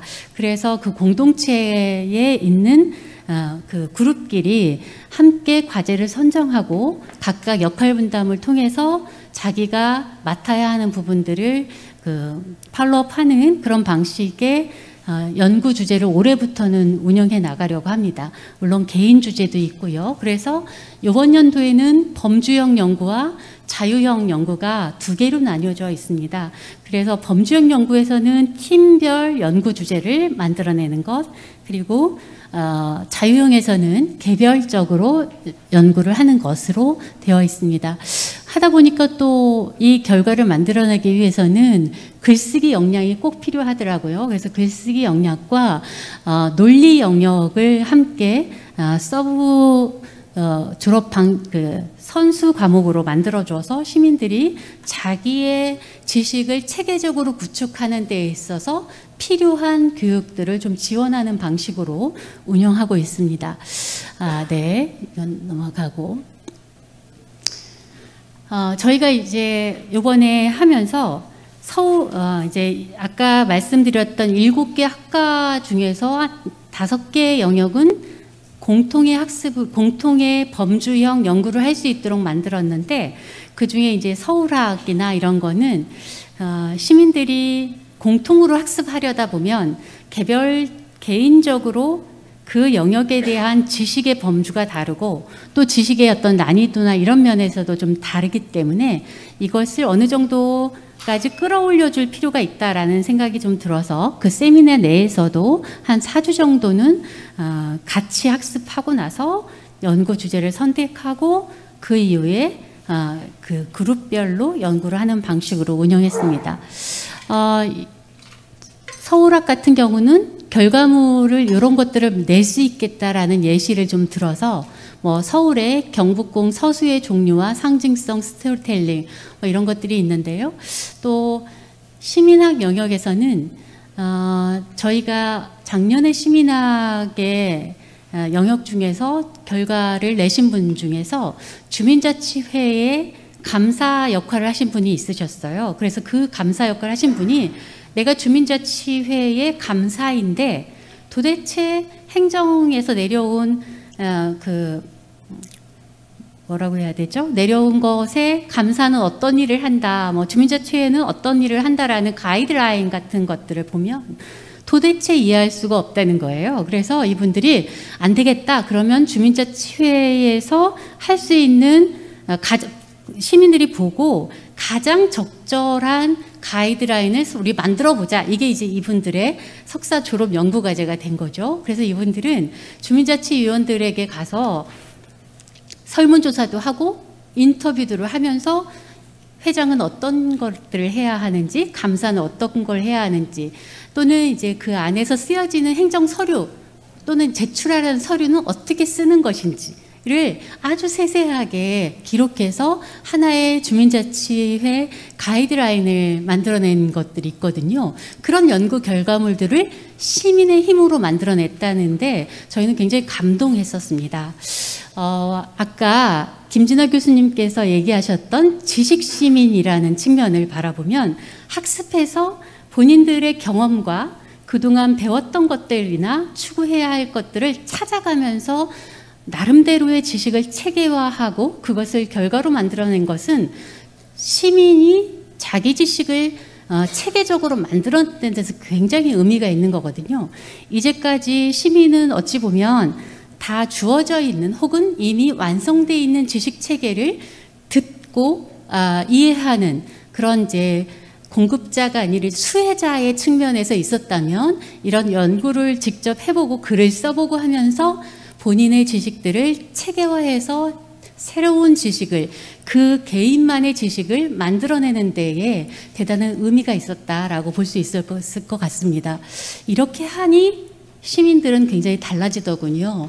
그동안은 내가 그냥 강좌만 들었다면 이번에는 박사과정이 들어가서 어떤 걸 연구하라는 패러다임으로 바뀌더라고요. 저희가 이것을 해보고 나서 앞으로 평생학습은 이런 방향으로 가야 하지 않을까에 대한 고민이 좀 있었습니다. 기후 환경도 마찬가지고요. 이제 시민대학에서의 강좌들은 가능하면 앞으로 시민들이 조금 더 공적 영역에서 어떤 부분을 좀 짚어줘야 하는가에 대한 고민들을 담고 있다고 볼 수 있을 것 같습니다. 그래서 이제 전공 세미나를 하고 나면 각각의 연구 뭐를 하게 되죠. 그거 말고도 이제 개인의 연구 주제로 할 수 있는 것들도 있는데 평생학습이 워낙 이제 잘 되어 있기도 하고 강사들도 있으니까 프로그램을 개발해 본다든지 아니면 프로그램을 평가하는 모델을 만들어 본다든지 또는 예술 영역에서 뭐 유럽 문화 건축에 대한 것들을 좀 써본다든지 이번에 졸업하신 분은 초보 오페라를 처음 보는 사람들에게 해줄 수 있는 해설서를 쓰신 분도 있어요. 이제 시민들이 그런 걸 쓰고 나면 어떻게 될까요? 주민자치센터나 여러 기관에서 내가 오페라 해설로 강의를 할 수 있게 되겠죠. 이제 그런 역량들이 자라나고 있다라고 보실 수 있을 것 같습니다. 뭐 자료에 있다시피 여러 연구 영역입니다. 시민대학에서는 이런 학습 경로를 만들어 줌으로 인해서 시민들이 그동안 여기저기 떠돌아다니면서 배웠던 공부들을 자기 나름대로의 체계적인 루트를 만들어내고 할 수 있다는 되게 좋은 장점이 있기도 하고 그래서 저희는 이제 시민연구회라는 것들을 좀 많이 지원하고 있습니다. 이 시민연구회는 어찌 보면 이제 학습 동아리와 비슷한 맥락이긴 한데요. 꼭 석사과정이나 박사과정을 졸업하지 않아도 여러 뜻이 맞는 시민들과 함께 문제 해결 혹은 어떤 문제를 우리가 함께 고민해보자라고 하는 시민들이 모여서 그 문제에 대한 나름대로의 대안을 제시하는 방식의 연구회가 바로 이제 저희가 추구하는 연구회입니다. 이것을 위해서 지원하는 사업도 하고 있습니다. 이제 학습 경로를 어느 정도 만들어 줬으니까 이제 좀 학습의 다양성도 좀 필요한 측면이 있어서 인문단체 연계 시민대학을 하고 있는데요. 뭐 서울에는 여러 아주 오래된 인문단체들 혹은 학회들이 많이 있어서 그런 곳들과 함께 해서 교육과정들을 운영할 수 있도록 지원하는 사업도 하고 있고요. 아까 말씀드렸던 대사관 연계 시민대학인데 저희가 이제 예를 들면 2021년도는 남아공, 호주, 싱가포르, 네덜란드 이렇게 정해서 각 나라별로의 정치, 경제, 또 외교까지 함께 공부하고 그 나라 대사관에 직접 가서 대사관 안에도 투어하고 또 대사와 함께 시민들이 만나서 외교 관계도 묻고 또는 궁금한 것들을 물어볼 수 있는 측면에서의 공부들을 하고 있습니다. 이렇게 하고 나니까 시민들은 이런 생각의 의식의 전환이 좀 있더라고요. 외교? 그거 외교관들에게 다 맡겨야 하는 거였는데 우리도 뭔가 의견을 낼 수 있단 말이지? 그러면서 굉장히 흥미로워 하시기도 하고 저희가 대사관 여러분 혹시 대사관 마음껏 들어가실 수 있나요? 잘 안 되죠. 대사관은 그냥 그 나라 사람들만 들어갈 수 있는 곳이라고 했는데 시민들이 그 안까지 들어갈 수 있다는 점에서 굉장히 새로웠습니다. 저희 대사관 연계 시민대학에는 예를 들면 베트남 대사관 연계 시민대학 할 때는 베트남에서 사업을 하려고 하는 사람이 이 강좌에 와서 들었어요. 베트남에 대해서 공부하려고. 또는 이제 행안부 쪽에서 근무하는 사람이었는데 그분 같은 경우는 그 브라질 그 시민대학을 할 때 브라질 쪽하고 뭘 할 일이 있는데 좀 더 공부해보고 싶다 들어오신 분들도 있었어요. 어떻게 보면 그동안 평생교육의 교육 영역이 굉장히 협소했다고 볼 수 있는데 외교라는 분야도 이것을 넘어서 어찌 보면 앞으로 더 많은 영역에 환경이라든가 아니면 기술, 공학, 과학 이런 영역도 평생교육 영역에서 충분히 다룰 수 있고 또 그 모든 것들이 시민들의 생활과 밀접하게 연결되어 있기 때문에 다뤄야 하는 영역이지 않을까라는 생각을 하고 있습니다. 기업연계 시민대학 하고 있는데요. 여기는 울산은 워낙 기업체가 많아서 이미 하고 있을 수도 있는데 저희 같은 경우에 기업에 직접 들어가서 인문학 강의라든가 기업이 필요로 하는 교육들을 지원해 줬습니다. 여기에서는 사실 그 기업은 돈도 있고 또 교육을 하는 부서도 있어서 일을 잘하게 하는 교육은 그다지 필요 없었던 것 같아요. 그건 기업에 맡기고 우리 살다 보면 내가 어떻게 살아야 하지? 난 잘 살고 있는가? 나라는 존재는 뭐지? 라는 고민을 할 때 필요한 교육들이 좀 있는데요. 그런 것들이 어떻게 보면 learning to be, 내가 잘 존재하기 위한 교육이잖아요. 그런 부분들에 대한 교육을 저희는 지원했다라고 볼 수 있을 것 같습니다. 자, 그리고 온라인 시민대학 아까 우리 그 울산 북구에서도 하겠다고 이야기하는데요. 저희도 마찬가지로 여러 콘텐츠들을 좀 조만 만들고 있습니다. 이것들은 대부분 잘 하고 있는 것 같아서 넘어가고요. 저희가 이제 동남권 캠퍼스라고 해서 서울의 동남권 쪽에 여기도 경상도로 보면 동남권 쪽이라고 아까 우리 김수환 교수님께서 얘기하시던데요. 저희는 동남권 캠퍼스를 미래와 청년이라는 특화 교육을 좀 지원하려고 합니다. 그래서 미래학 영역에서 시민들이 이 동남권 캠퍼스를 한번 코스워크를 하고 나면 미래의 변화를 주도적으로 적극적으로 적응해서 나갈 수 있을 뿐만 아니라 누구든지 본인이 필요한 영역으로 전환할 수 있을 만큼의 미래학 혹은 미래 사회의 변화에 대한 여러 기술적인 변화이든 마인드의 변화이든 이런 것들을 해나갈 수 있는 교육 프로그램들을 지원하는 사업들을 추진하고 있습니다. 그래서 트렌드 과정이라든가 기술 탐구 과정이라든가 환경 전문가 과정이라든가 하고 있고요. 저희가 이제 그 평생학습에서 가장 강한 부분은 이제까지는 아까 구청장님께서 발표하는 자리에도 그동안 교육받았던 내용들이 어디가 제일 많으냐라고 했을 때 문화예술, 인문학 이런 쪽이 가장 많고 가장 없었던 것이 직업교육 부분이었던 것 같아요. 마찬가지로 평생학습에서 앞으로 좀 더 주목하고 좀 더 많은 자원들을 좀 투자해야 할 것이 직업 영역일 것 같은데요. 직업이라기보다도 이거는 생애 단계별로의 전환에 필요한 교육들이 필요하겠다라는 생각이 듭니다. 이 울산 북구 이 평생교육관 학습관이 아까 우리 김진환 교수님과 차 한 잔을 마시면서 이야기했었는데 이게 굉장히 네모박스로 되어 있다고 밖에 모양이 그게 생애에 꼭 필요한 배움 박스라는 표현을 해주셨어요. 그래서 그 배움 박스 안에서 내가 50대면 어느 박스에 가봐야 하나, 50대가 무엇인가 필요한 어떤 학습이 있다면 그 박스 안에 가보면 쭉 보여지고 그것이 실현될 수 있는 프로그램이나 사업들이 만들어지면 얼마나 멋질까 그런 생각들을 하면서 제가 1층에서 차를 한 잔 마셨습니다. 그런 북구가 되기를 기대하겠습니다.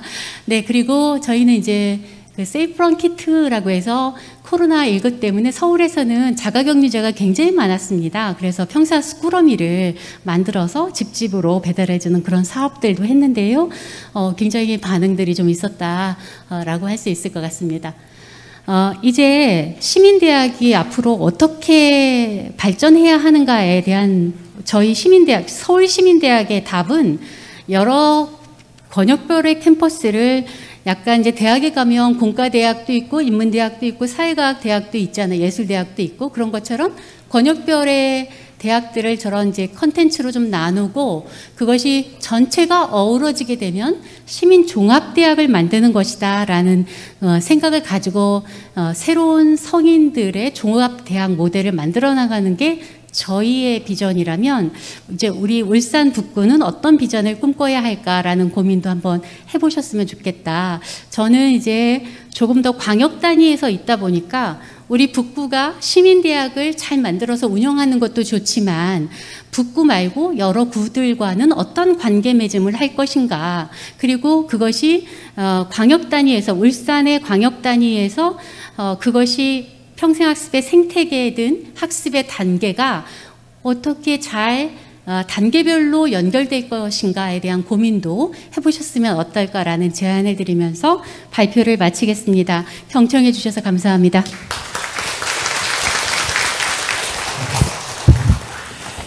네, 일상의 학습을 위한 시민대학 우수 사례 관련해서 우리 김종선 국장님께서 서울 자유시민대학 전체적인 체계부터 집중하고 계신 사업들, 예를 들면 이제 시민학위제를 통해서 성인학습자들의 학습 경로를 설계한다는 측면, 시민사회 또는 기업 대사관들과 연계한 특화 프로그램, 이런 부분들을 잘 소개를 해주셨고, 저희가 이제 북구 시민대학을 세부적으로 꾸려 나갈 때 이러한 부분들을 참고를 하고 또 울산광역시 북구만이 갖고 있는 평생교육의 중요한 자원들을 어떻게 또 연계시켜서 특화적인 모델을 만들어 나갈 것인가, 그리고 이러한 프로그램들이 광역시 차원 그리고 주변의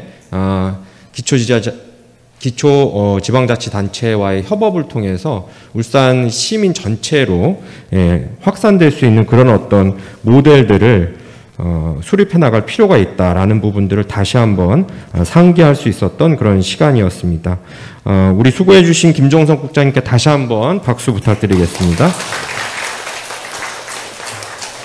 예, 이제 점점 분위기가 무르익어가고 있습니다. 세 번째 발표가 됐는데요. 세 번째 주제 발표를 해주실 전하영 사단법인 한국평생교육사협회 회장님을 간단하게 소개해 드리겠습니다. 전하영 회장님은 동의대학교 평생교육학과 박사과정을 수료하셨고요. 이후에 이제 해운대구, 울산 중구 이런 지자체에서 평생학습 도시 조성 사업에 참여하셨고, 영산대학교를 비롯한 여러 대학에서 평생교육과 관련된 강의를 하셨습니다.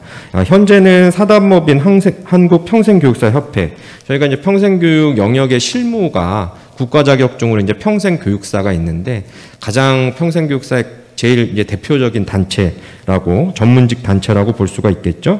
예, 사단법인 한국평생교육사협회를 이끌고 계십니다. 예, 세 번째 주제 발표를 해주실 전하영 회장님을 큰 박수로 모시도록 하겠습니다.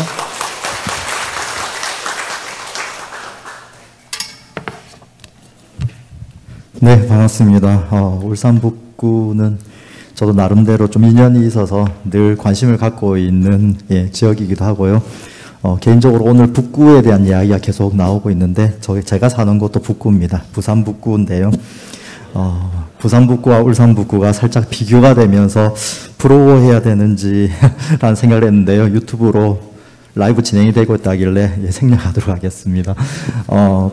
저도 예전에 이제 평생교육사로 현장에서 일을 하면서 울산 중구에서 3년 정도 일을 했었습니다. 그러면서도 북구와 인연을 맺어왔고, 북구의 평생학습 도시의 성장 과정들을 옆에서 이렇게 많이 지켜보면서 가장 부러웠던 것 중에 하나가 제3대학의 어떤 시스템, 이런 부분들에 대해서 되게 많이 부러워했었고, 그런 사업들이 지역 내에 많이 이렇게 좀 발전했으면 좋겠다라는 생각을 가지고 있었던 차에 19년도에 저희가 저희 협회에서 서울에 있는 영등포구에서 마을대학을 만든 것에 대한 저희가 프로그램 개발 관련된 연구를 진행한 적이 있습니다. 그때도 우리 울산 북구의 이 제3대학을 조금 벤치마킹을 하면서 영등포구의 마을대학을 어떻게 만들 것인가 고민을 했었는데요.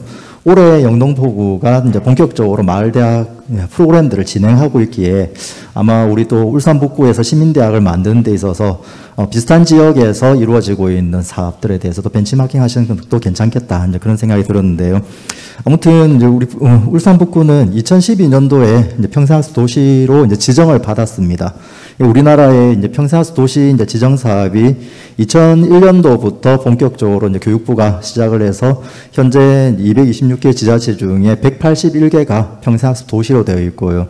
그래서 80%를 넘었습니다. 그리고 울산은 이제 울주군부터 시작해서 지금 모든 구군이 다 평생학습 도시가 되어 있어서 울산광역시 전체가 이제 평생학습 도시다라고 하는 슬로건을 가지고 있는데요. 그래서 오늘 저한테 주어진 주제가 과연 그러면은 이 평생학습을 통해서 우리의 시민들 그리고 우리의 지역은 어떻게 성장하고 있을까, 그런 것들에 대한 사례를 좀 말씀드려 달라고 했는데 다양한 사례가 있고, 그리고 실질적으로 우리 울산 북구에서도 훌륭한 사례가 있기 때문에 저는 다시 한번 그러면 평생학습 도시가 무엇인가에 대해서 좀 접근을 해보자라고 생각을 해서 자료를 준비해 왔습니다. 제가 평생학습 도시에서 처음 일을 시작했을 때가 2003년도인데요. 그때 정말 열심히 공부했던 다양한 평생학습 도시와 관련된 책에서 늘 나와 있던 정의가 지금 보여드리는 이 정의입니다. 근데 이 안에 정말 우리 도시가 어떻게 나아가야 되는가에 대한 방향성들이 다 들어와 있는데요. 일단 배움을 통해서 우리는 무엇을 추구하려고 하느냐. 첫 번째가 개인의 삶의 질을 높이는 것이죠. 그래서 개인이 평생학습을 통해서 새롭게 성장을 하고 그 속에서 나의 나아지는 삶의 어떤 경험들을 가져가는 것. 근데 이렇게 봤을 때 그러면 문화센터와 우리 북구에서 하고 있는 평생학습은 무엇이 다를까? 이 부분은 똑같다고 봐요. 문화센터에서 이루어지고 있는 다양한 평생교육 프로그램 속에서도 개인들은 배움에 참여하고 그걸 통해서 개인의 성장들을 가져오고 있고, 그래서 우리는 이러한 것들을 개인의 삶의 질을 높인다라고 표현하는데요. 그럼 평생학습 도시에서 하고 있는 공공영역에서의 이 사업들은 문화센터와 다른 점이 뭘까 해서는 여기서 이야기하는 바로 지역의 경쟁력을 높인다. 우리 도시의 경쟁력을 높이는 거죠. 그걸 통해서 학습 공동체를 건설한다. 즉 우리가 공적 영역에서의 평생교육은 개인의 삶의 질을 높이는 것과 더불어 우리 지역사회 공동체적인 삶에 대한 고민들이 함께 들어가는 것이라고 저는 생각을 합니다. 그런 점에서 이런 학습 공동체를 만들어 간다. 이것이 우리 평생학습 도시가 지향해야 되는 또 하나의 커다란 축이라고 보는데요. 근데 이 정의에서 보시면 되게 재미있는 표현이 나와 있어요. 바로 총체적 도시 재구조화 운동이라는 표현을 씁니다. 그리고 맨 마지막에 보시면 지역사회 교육 운동이라는 표현을 씁니다. 이렇게 평생학습 도시가 정책적으로 사업적으로 자리매김을 하고 있는데 왜 운동이라는 표현을 쓸까? 저는 우리 북구가 추구하는 이 평생학습 도시에 가야 될 길들이 여기 옆에 적혀 있는데요. 이 내용들을 보시면은요, 시스템이에요. 시스템을 만들고 있는 거거든요. 그런데 평생학습 도시는 운동이에요. 그럼 이게 차이가 뭘까를 봤을 때 행정은 시스템을 만들고 시민들의 움직임이 운동이 되게 만들어져야 되지 않을까. 그럼 평생학습 도시의 완성된 모습은 시스템을 잘 갖춘 북구의 평생학습 도시가 아니라 그 시스템에서 시민들이 주체적으로, 주도적으로 배움을 실천하고 스스로 삶의 운동으로 만들어가는 그 과정이 완성된 모습이라고 저는 생각을 합니다. 그런 측면에서 봤을 때 울산 북구가 평생학습 도시가 되어 이제 10년이 다 되어가고 있죠. 그 과정에 이런 새로운 시스템을 고민하고 있다는 것은 바로 시민들의 배움에 대한 이 운동성을 높이기 위한 커다란 전환점을 가지고 있지 않을까. 그렇게 저는 바라보고 있습니다. 그래서 평생학습에 펼쳐나가는 다양한 우리의 정책들이 시민들의 삶에 밀접하게 접근할 수 있도록, 그래서 시민들이 평생학습을 통해서 자신의 삶을 잘 디자인할 수 있도록 도와주는 그런 시스템을 어떻게 만들 것인가. 저는 그러한 것들을 바라봤을 때 두 가지 측면에서 고민을 해보면은요. 하나는 우리 김정하 교수님께서 발표하실 때 나왔던 용어인데요. 시민들은 결국은 라이프롱이죠. 태어나서 죽을 때까지 라이프아이드, 바로 내가 살고 있는 모든 공간, 영역에서 나의 배움을 할 수 있는, 영위할 수 있는 그런 시스템이 만들어지면 결국 시민들은 라이프 딥, 자신의 삶의 깊이를 만들어가고 삶의 성장을 만들어가고 삶의 의미를 찾아가는 그런 운동성을 발휘할 것이다. 이게 첫 번째 평생학습 도시가 가져가야 될 목적이 아닐까 생각합니다. 제가 현장에서 일을 하면서 수많은 학습자분들을 만났는데요. 그 만남 속에서 제가 발견했던 이 성장의 로드맵이 물론 딱 이렇게 다 거쳐가는 건 아니지만 기본적으로 평생학습에 참여할 때 처음에 참여는 개인의 요구, 개인의 필요에서 많이들 참여를 합니다. 그런데 처음에는 내가 필요해서 내가 지금 결핍이 있건 성장이 필요하건 나의 필요에서 평생학습에 참여하는데 왜 이렇게 참여하신 분들이 나중에 지역사회를 위해서 활동을 할까? 들여다보면 결국은 사회적 성장으로 이어지고 있다는 거죠. 그래서 예전에 이야기했던 배워서 남주나가 아니라 이제는 배워서 남주자, 이런 이야기를 하는 거죠. 제가 2003년도에 평생학습 도시에 처음 일을 할 때 해운대구청에서 일을 했습니다. 그때 가장 많이 들었던 이야기가 도대체 왜 교육을 구청에서 해야 돼? 교육청이 해야지. 이 이야기였어요. 평생학습은 개인의 취미생활을 위한 것인데 왜 이걸 국가가 지원해야지? 이런 이야기를 참 많이 들었는데요. 그렇게 평생학습에 참여했던 분들이 지금 뭘 하고 계시느냐? 모두 다 대부분이 우리 지역에 어려워하시는 분들, 그리고 소외되어 있는 분들을 위한 봉사활동을 하고 있어요. 그렇게 봤을 때 자연스럽게 개인의 필요해서 내가 평생학습에 참여했지만 결국은 사회적인 참여로 이어지는 이 과정들이 지역사회를 바꿔놓고 있다는 거죠. 그러면 무엇을 바꿔놓느냐? 저는 이 그림을 가지고 충분히 설명할 수 있지 않을까 생각합니다. 평생학습을 하게 되면 뭐가 달라지느냐? 배우게 되면은 사람들이 갖게 되는 마음이 하나 생깁니다. 조금 전에도 말씀드린 것처럼 사회적 성장을 한다라는 건 내가 다른 사람을 위해서 무언가를 해야겠다. 즉 내가 알고 있는 새로운 지식과 정보를 다른 사람에게 전달을 하고 싶어하는 마음을 먹게 돼요. 근데 저는 이게 바로 시민성이라고 생각합니다. 나 혼자 사는 것이 아니라 나 혼자만 잘 사는 것이 아니고 나 혼자만 지식을 독점하는 것이 아니라 누군가와 공유하고 싶어하는 마음. 이게 저는 바로 시민성이라고 생각을 해요. 그래서 평생학습은 자연스럽게 시민성을 높이는데 동력이 되고 있습니다. 그러면 시민성이 높아진 지역사회는 당연히 사회적 자본이 형성이 되겠죠. 우리가 흔히 말하는 사회적 자본의 구성 요소가 바로 신뢰관계가 만들어지고 호혜적 관계가 만들어지는 것이죠. 이렇게 했을 때 이 지역사회는 건강한 사회로 성장할 수 있고요. 사회적 자본 넘쳐나게 되면 다른 사람을 도와주고자 하는 마음이 더 커지게 되고 그때 필요한 배움에 다시 참여하게 됩니다. 이런 사회적 배움들이 넘쳐나는 사회. 그래서 저는 평생학습 도시가 지역 성장에는 평생학습의 참여율을 높이는 것만으로도 충분히 이런 선순환 구조를 만들어갈 수 있다고 생각을 합니다. 이런 구조를 만드는 데 있어서 제일 중요한 것은 결국은 행정이 어떤 시스템으로 시민들의 참여를 촉진할 수 있는가. 이 부분이 지금 우리 북구의 가장 큰 고민이고 그 결과가 오늘의 이 학습관까지 만들어졌다고 생각하는데요.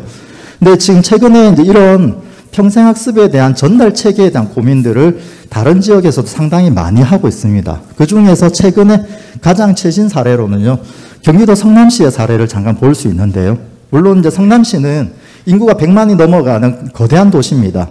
그래서 우리와 좀 다를 수도 있겠지만은 이 전달 체계를 만드는 것에 대한 고민이 이렇게 대생활권, 중생활권, 소생활권이라고 하는 이제 공간을 매핑을 하기 시작을 합니다. 그래서 성남시의 경우에는 중앙평생학습관을 두고 6개의 중생활권의 거점평생학습관을 두고 그리고 50개 되는 이 읍면동 단위의 평생센터를 두는 것을 기본적으로 평생교육의 추진 체계를 만들고 거기에 따른 인력 배치들을 지금 고민을 하고 있습니다. 근데 여기에서 소생활권으로 내려오게 되면은 결국은 우리의 읍면동의 평생학습 시스템을 어떻게 만들 것인가, 이 고민이 이제 크다란 숙제가 되고 있는데요. 평생교육법에는 이 평생학습 도시는 평생학습관을 설립할 수 있고 읍면동 단위에는 평생학습 센터를 설립할 수 있습니다.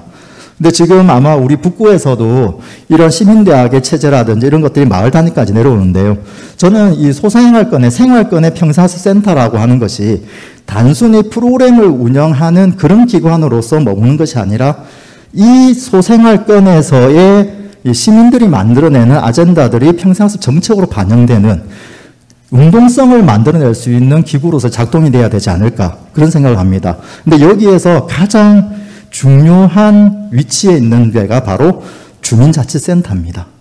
그래서 최근에 평생학습과 주민자치를 결합하고자 하는 그런 시도들이 상당히 많이 되고 있습니다. 그래서 이런 지역 여건에 따라서는 다양한 형태로 나타날 수 있는데요.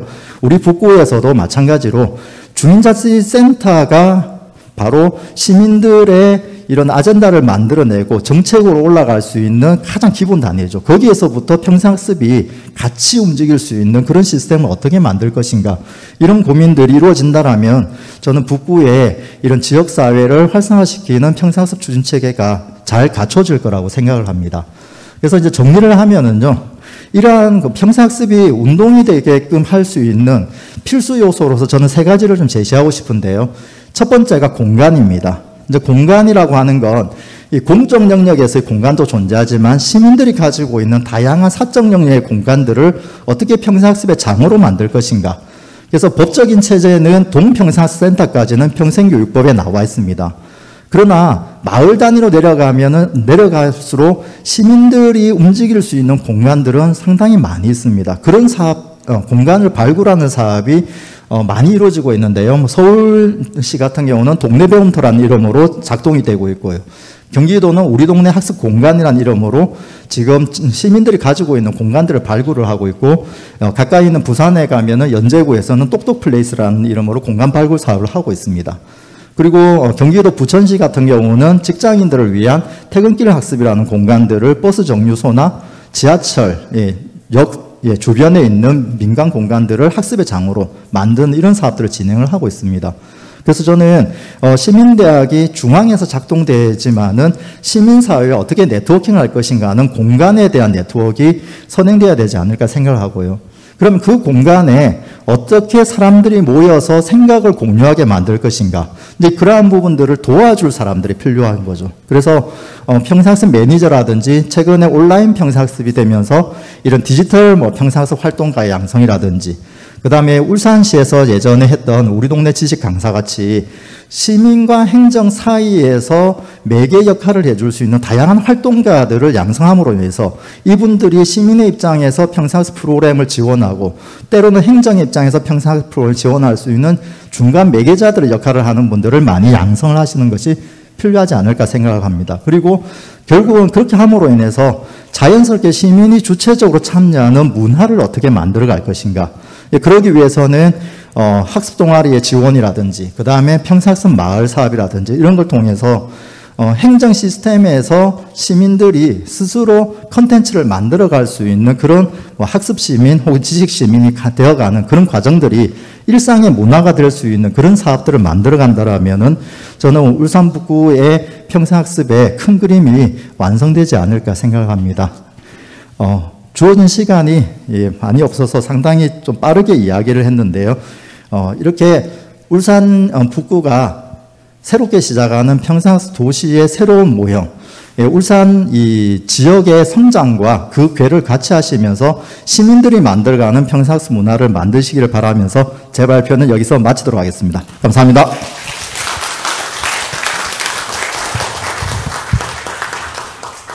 네, 우리 회장님께서 짧은 시간 안에 아주 핵심적인, 제가 만약에 강의를 듣는 학생이었다 그러면 발표를 A+를 드리고 싶습니다. 아주 핵심적인 내용을 잘 말씀해 주셨습니다. 저희가 평생학습 사회, 평생교육 활동들을 통해서 단순히 어떤 시스템이나 구조뿐만 아니라 지역이 바뀌고 사람이 바뀌고 문화가 바뀌는 이런 어떤 이상점을 추구해 나가는 과정에서 어떠한 부분들이 필요한지에 대해서 공간과 사람과 문화의 측면에서 다시 한번 그 중요성을 강조를 해 주셨습니다. 네, 감사드리고요. 어느덧 주제 발표의 마지막 발표 순서가 되었습니다. 사실 앞선 세 분의 발표도 굉장히 의미가 있고 중요한 내용이지만 사실 저희가 이분의 발표를 경청하는 것이 굉장히 중요하지 않을까 싶습니다. 평생학습이 가져온 삶의 변화에 대해서 실제 평생학습에 참여하고 계신 이선옥 우리마을 가드너 회원님을 모시고 평생학습 사례를 들어보는 시간을 마련해 보도록 하겠습니다.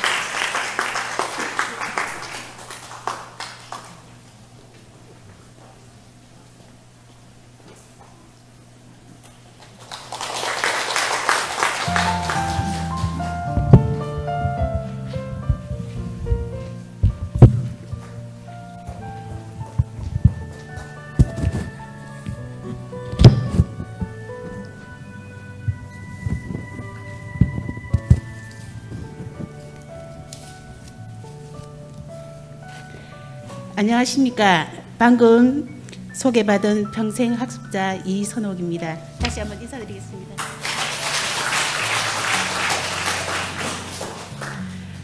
먼저 사례 발표를 준비하면서 부끄럽다는 생각이 들기도 하였고 또 한편으로는 그동안의 저의 삶을 다시 돌아보게 하는 좋은 시간이 되었습니다. 그럼 발표를 시작하도록 하겠습니다. 저는 2000년도 사랑의 전화 카운셀러 교육을 받기 시작하면서 저의 봉사활동은 시작되었습니다. 20여 년이 지난 지금 전 세계적으로 심각한 기후위기를 개선하는 데 미력한 힘이나마 보탤 수 있기를 바라는 마음으로 환경단체에서 활동하며 어르신과 함께하는 전통놀이 보급활동, 청소년과 함께하는 재능기부 강사, 지역의 안전을 지키기 위한 활동과 제가 삶을 누리고 있는 우리 동네 효문동이 조금 더 발전하는 동네가 되기를 바라는 마음으로 주민자치위원이 되어 봉사를 하고 있습니다. 직장을 그만둔 2012년 우연히 아파트 게시판에 붙은 홍보 전단지를 저는 보고 제3대학 자산관리학과 제5기로 입학하게 되었습니다. 이듬해에는 조경 가드닝학과 제6기에 입학하였고 이후 제3대학 재능나눔 봉사단에 입단하여 3년간의 자원봉사 활동을 하였습니다. 이후 조경 심화 과정 및 우리마을 가드너 양성 과정을 수료하고 현재 우리마을 가드너 활동을 하고 있습니다. 우리마을 가드너 활동을 시작한 지도 벌써 5년이 되었습니다.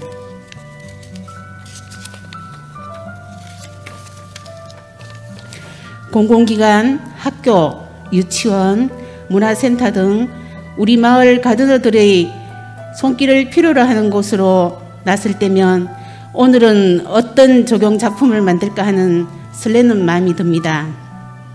활동하였던 장소에 대한 제 방문을 거듭할수록 우리 마을 가드너의 작품들이 예쁜 모습으로 잘 자라고 있는 모습을 보면 힘들게 활동했던 시간들이 너무 행복한 마음으로 보상받는 것 같습니다. 저는 봉사를 하면서 즐겁고 보람된 시간을 보내며 있으며 그 중에서도 가드너 활동은 제 생활에 지친 시간에 대한 보상으로 저에게는 힐링과도 같은 시간들입니다. 원래 저는 성운대학교 사회복지학과에 입학하여 새로운 도전을 하고 있습니다. 늦은 공부를 시작하게 된 계기는 지난해 농어촌 조사에 동참한 후에 우리 사회에 보다 많은 사회복지사가 필요하지 않을까 하는 생각을 하게 되었습니다. 봉사를 하더라도 전문적인 교육을 받아서 제대로 된 봉사를 하면 좋을 것 같아 도전하게 되었습니다. 주말마다 학교를 다녀야 하는 힘든 과정이 있지만 용기를 내어 입학을 했고 벌써 한 학기를 마치고 방학을 맞이하였습니다. 지금 이 발표를 하고자 이런저런 생각을 해보니 제3대학에서의 학습 경험과 우리 마을 가드너로서의 경험이 저에게 새로운 용기를 내게 하지 않을까 생각합니다.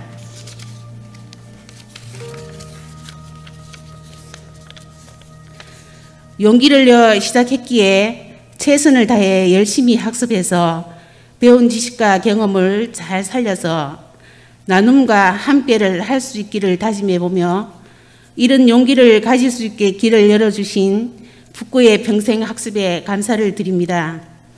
제 인생의 절반 이상의 세월을 북구의 주민으로 살아가면서 저는 북구민으로서의 자부심을 가지면서 생활하고 있습니다. 오랫동안 머물면서 생활하고 싶은 북구를 만들어주시는 이동건 구청장님, 임채호 북구의 의장님과 의원님들께 이 자리를 빌어 깊은 감사의 인사를 드립니다. 저처럼 평생학습으로 용기를 얻어서 많은 분들이 도전의 문을 두드릴 수 있게 평생학습에 대하여 아낌없는 관심과 지원을 부탁드리며 저의 발표를 여기서 마칠까 합니다. 감사합니다.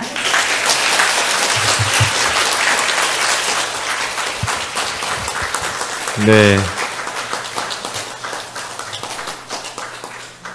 주변에 지인분들이 많이 오셨나 봐요. 박수 소리가 제일 컸는데요. 네. 감사합니다. 네. 아시다시피 오늘 심포지움의 주제가 평생학습에서 길을 찾다인데 우리 먼저 길을 걸어가신 이선옥 학습자님처럼 이제 앞으로 깃발 들고 가시면 나머지 분들이 잘 따를 수 있을 것 같아서 다시 한번 감사드리고요. 이상으로 저희가 준비한 네 분의 주제 발표를 모두 마치고 발표자들 모시고 조금 궁금한 사항들에 대해서 간략하게나마 한 10여 분 정도 질의응답을 하면서 마무리하도록 하겠습니다. 주제 발표해 주신 네 분의 발표자님께서 구청장님 포함해서요 앞으로 단상 앞으로 좀 이동을 해 주시고요. 저희가 주제 발표를 통해서 논의했던 북구의 향후 이제 평생교육 특화도시 추진 계획 관련된 우리나라 정책이나 발전 방향, 서울시민대학의 우수 사례, 학습을 통한 사람과 지역의 성장 사례, 그리고 실제 이러한 어떤 경험들이 개인적인 삶과 지역의 삶에 있어서 어떻게 변화를 가져왔는지에 대한 이런 내용들 가지고 논의를 진행을 했는데요. 네 분의 발표에 대해서 궁금하신 사항들에 있어서는 저희가 간략하게 질의응답을 진행하도록 하겠습니다. 예, 네 분께서는 앞으로 좀 나와주시면.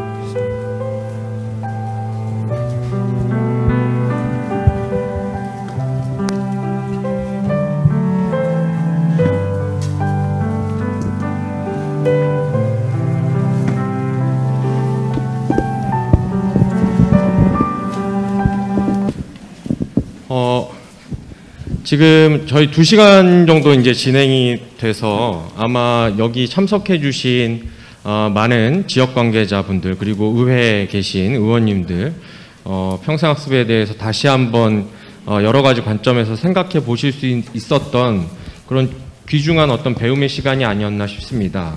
우리가 배우다 보면 또 궁금한 점이 생기게 마련이고요. 궁금한 게 있으면 또 질문을 해서 해소하는 것이 또 강력한 쾌감을 가져다주는 아주 좋은 학습의 방법이죠. 그래서 궁금하신 사항에 대해서는 자유롭게 질문해 주시면 저희가 관련된 주제에 대해서 발표해 주신 앞에 계신 분들께서 답변해 드리도록 하겠습니다. 흔치 않은 기회니까 이번 기회를 잘 활용해 주시면 좋을 것 같습니다. 예, 플로어에 계신 분들 중께서 가운데서 궁금하신 사항 질문해 주실 분 있으면 손을 들어 표해 주시면 저희가 마이크를 준비하도록 하겠습니다.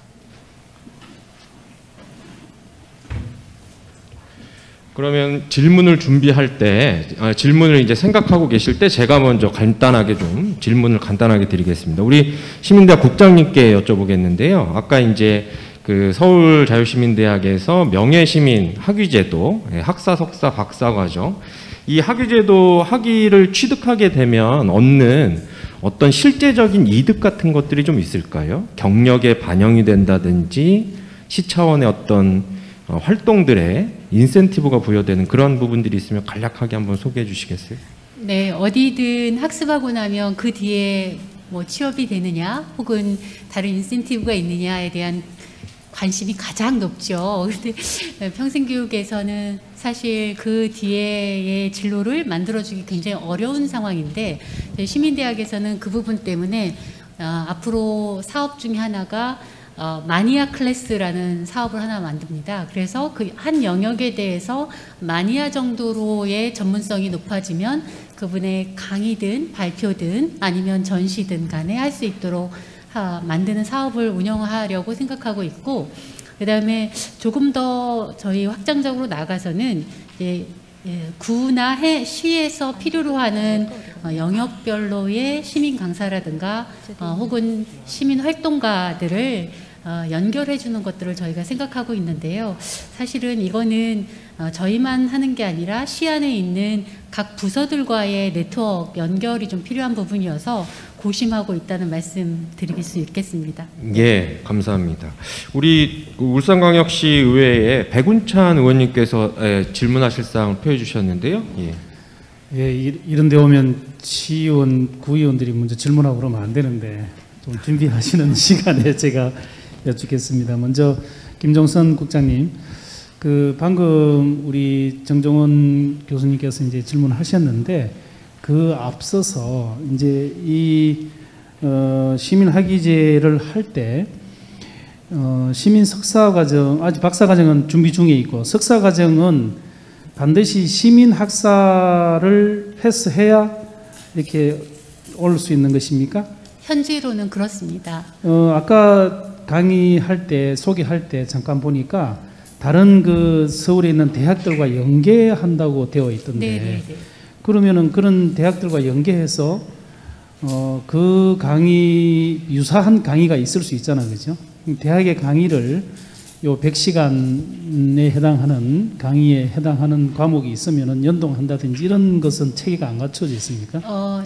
그 시민대학 연계 사업으로 하는 모든 것들은 저희가 학습 시간으로 포함이 되고 작년부터 좀 고심하고 있는 거는 서울시 안에서 하고 있는 이루어지는 교육, 환경교육이든 아니면 시민교육이든 여러 교육들을 서울시에서 하는 것들은 저희가 웬만하면 이제 인증해 드리려고 준비 중에 있습니다. 이제 그게 기술적인 측면에서 저희는 모든 그 수업 학습을 하는 것들을 홈페이지 포털에서 관리하고 있는데 그것이 서로 연동되어야 이것이 관리가 쉬워서 조금 기다리고 있는 측면입니다. 앞으로 아마도 이제 블록체인 기술이나 이런 것들을 통해서 그런 학습의 시수라든가 계좌가 서로 연동되고 우리가 여러 은행들이 각자의 계좌를 가지고 저축하는 것처럼 그런 것들도 좀 더 기술적 발전에 의해서 좀 더 확장할 수 있지 않을까라는 생각이 듭니다. 그렇게 하다 보면 주민자치센터에서 교육받은 것, 또 문화센터나 아니면 공공기관에서 교육받은 것들이 함께 계측이 될 수 있지 않을까 싶습니다. 예, 그런 방안들은 저희 고민 중에 있습니다. 그렇죠. 그렇게 돼야 되겠죠. 네, 맞습니다. 결과적으로 그렇죠. 그리고 또한 우리 평생학습관에서 받은 강의들도 좀 시간 시수라든지 이런 것들이 된다면은 나중에 따로 학점은행에 또 이렇게 좀 표시해서 따로 이렇게 포함될 수 있는 그런 방법도 한번 생각해 보면 평생교육기관의 어떤 평생학습기관의 퀄리티를 좀 높일 수 있지 않을까 이런 생각을 좀 해봅니다.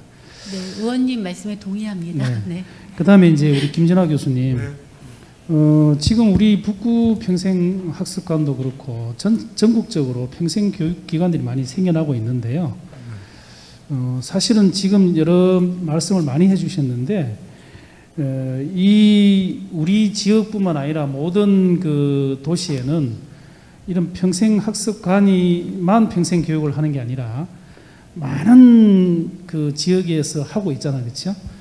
그래서 저는 이런 평생학습관이나 평생교육기관은 좀 그 지역의 평생교육을 좀 다 아우르고 컨트롤 하는 모든 정보를 좀 수집하고 다시 재가공, 재생산해서 다시 이렇게 각각 나누어주는, 배분하는 그런 역할도 여기서 좀 해줘야 된다고 생각을 하는데 그런 내용의 말씀들이 좀 발표를 통해서 제가 뭐 이렇게 좀 간과한 건지 별로 이렇게 나오지가 않아서 그런 역할들을 우리 이런 학습관이나 그 평생교육관에서 좀 해야 되지 않느냐 이런 생각을 하는데 어떻게 생각하십니까? 네. 의원님께서 말씀하신 대로 당연히 앞으로는 그렇게 돼야 되겠죠. 그러니까 울산 북구만 하더라도 평생학습관이 아닌 뭐 복지관이 됐든 도서관이 됐든 다양한 민간까지 다 다양한 학습 콘텐츠들이 있죠. 근데 그 학습 콘텐츠는 개인에게는 기회일 수도 있지만 지역으로 보면 되게 중요한 지적 자산이죠. 그렇죠? 개인에게는 어떤 경험이지만 지역으로 보면 대단히 자산이라는 거죠. 그래서 예를 들어 울산 북구의 평생학습 담당에서 그동안의 강좌를 이렇게 소개해주는 차원만 할 게 아니라 울산 북구에는 이 평생학습 콘텐츠의 지적 자산이 토탈 몇 개인가? 그렇죠? 토탈 몇 개인가? 이 토탈 몇 개가 있는데 영역별로 어떤 지적 콘텐츠들이 있는가? 그걸 분류를 하고 이제 그동안은 학습자가 본인이 뭔가 증을 떼오면 그걸 인정해 주는 거였는데 이제 본인의 어떤 학습을 하면 이력으로 자동으로 이렇게 관리되도록 하기 위한 시스템이 국가에는 평생학습 계좌제라는 게 있어요. 그런데 이제 그게 등록하고 관리하기가 되게 까다로워서 개인이 등록하지 않으면 안 되는데 그래서 이제 국가에서는 이제 제가 발표하면서 5차 이제 기본 계획이 되게 되면 평생학습 이용권 제도라든가 바우처의 어떤 이용권이라든가 그다음에 온 국민 평생교육 배움터에 보면 학습 이력 관리 시스템이 아마 이제 2023년부터나 지금 계획으로는 하게 될 거예요. 그렇다면 지자체 이제 평생학습관이라든가 행정 시스템에서는 그 이력 관리를 어떻게 할 건가?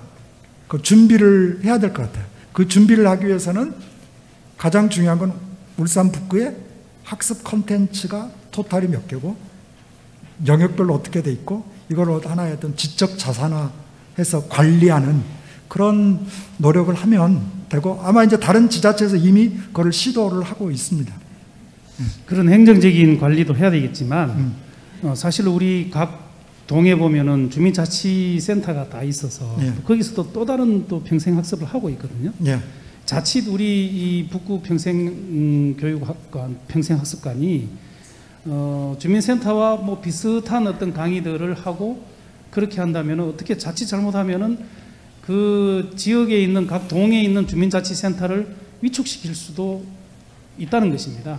그래서 저는 이런 평생학습관에서 직접 강의를 하고 직접 프로그램 운영을 하더라도 평생 우리 구에 있는 평생학습 기관들 또 주민자치센터나 이런데 평생 교육하고 있는 이런 것들을 더 고양시켜주고 더 지원해주고 그들을 더 좀 이렇게 키워주는 그런 역할을 좀 우리 학습관이 해야 되지 않느냐, 그런 역할을 주문하면서 이런 질문을 한 것입니다. 여기에 대해서 어떻게 생각하시는지. 네, 의원님 말씀에 하신 질문의 요지가 대체적으로 많이 듣는 이야기입니다. 기존에 있는 기관이 다 있는데 평생학습관을 다시 지어서 이쪽만 특화시키려고 하면 오히려 이거는 손실이 아니냐, 이렇게 말씀을 하시는 분들이 많은데 이렇게 생각하면 좋을 것 같아요. 우리가 커피를 마시잖아요. 집에서도 마시고 제과점에서 마시고 어디 뭐 친구들하고 있을 때도 마신다라고 하는 거죠. 그런데 이게 이제 학습이 대체적으로 다 문화가 됐다라고 하는 거죠. 그러면서 특화된 전문화된 기관이나 영역은 반드시 있어야 됩니다. 그게 없이 지원해 줬을 때는 평생학습의 공동의 상상력을 갖지 못한다라고 하는 겁니다. 예를 들어서 도서관에서 평생학습을 하고 주민자치에서 평생학습을 하게 되면 주민자치에서는 평생학습에 대한 어떤 상상력이나 가치, 효능에 대해서는 생각을 못하고 주민자치에 대해서 생각을 합니다. 도서관에서 하게 되면 도서관의 가치와 도서관이 추구하는 것을 이야기를 하게 됩니다.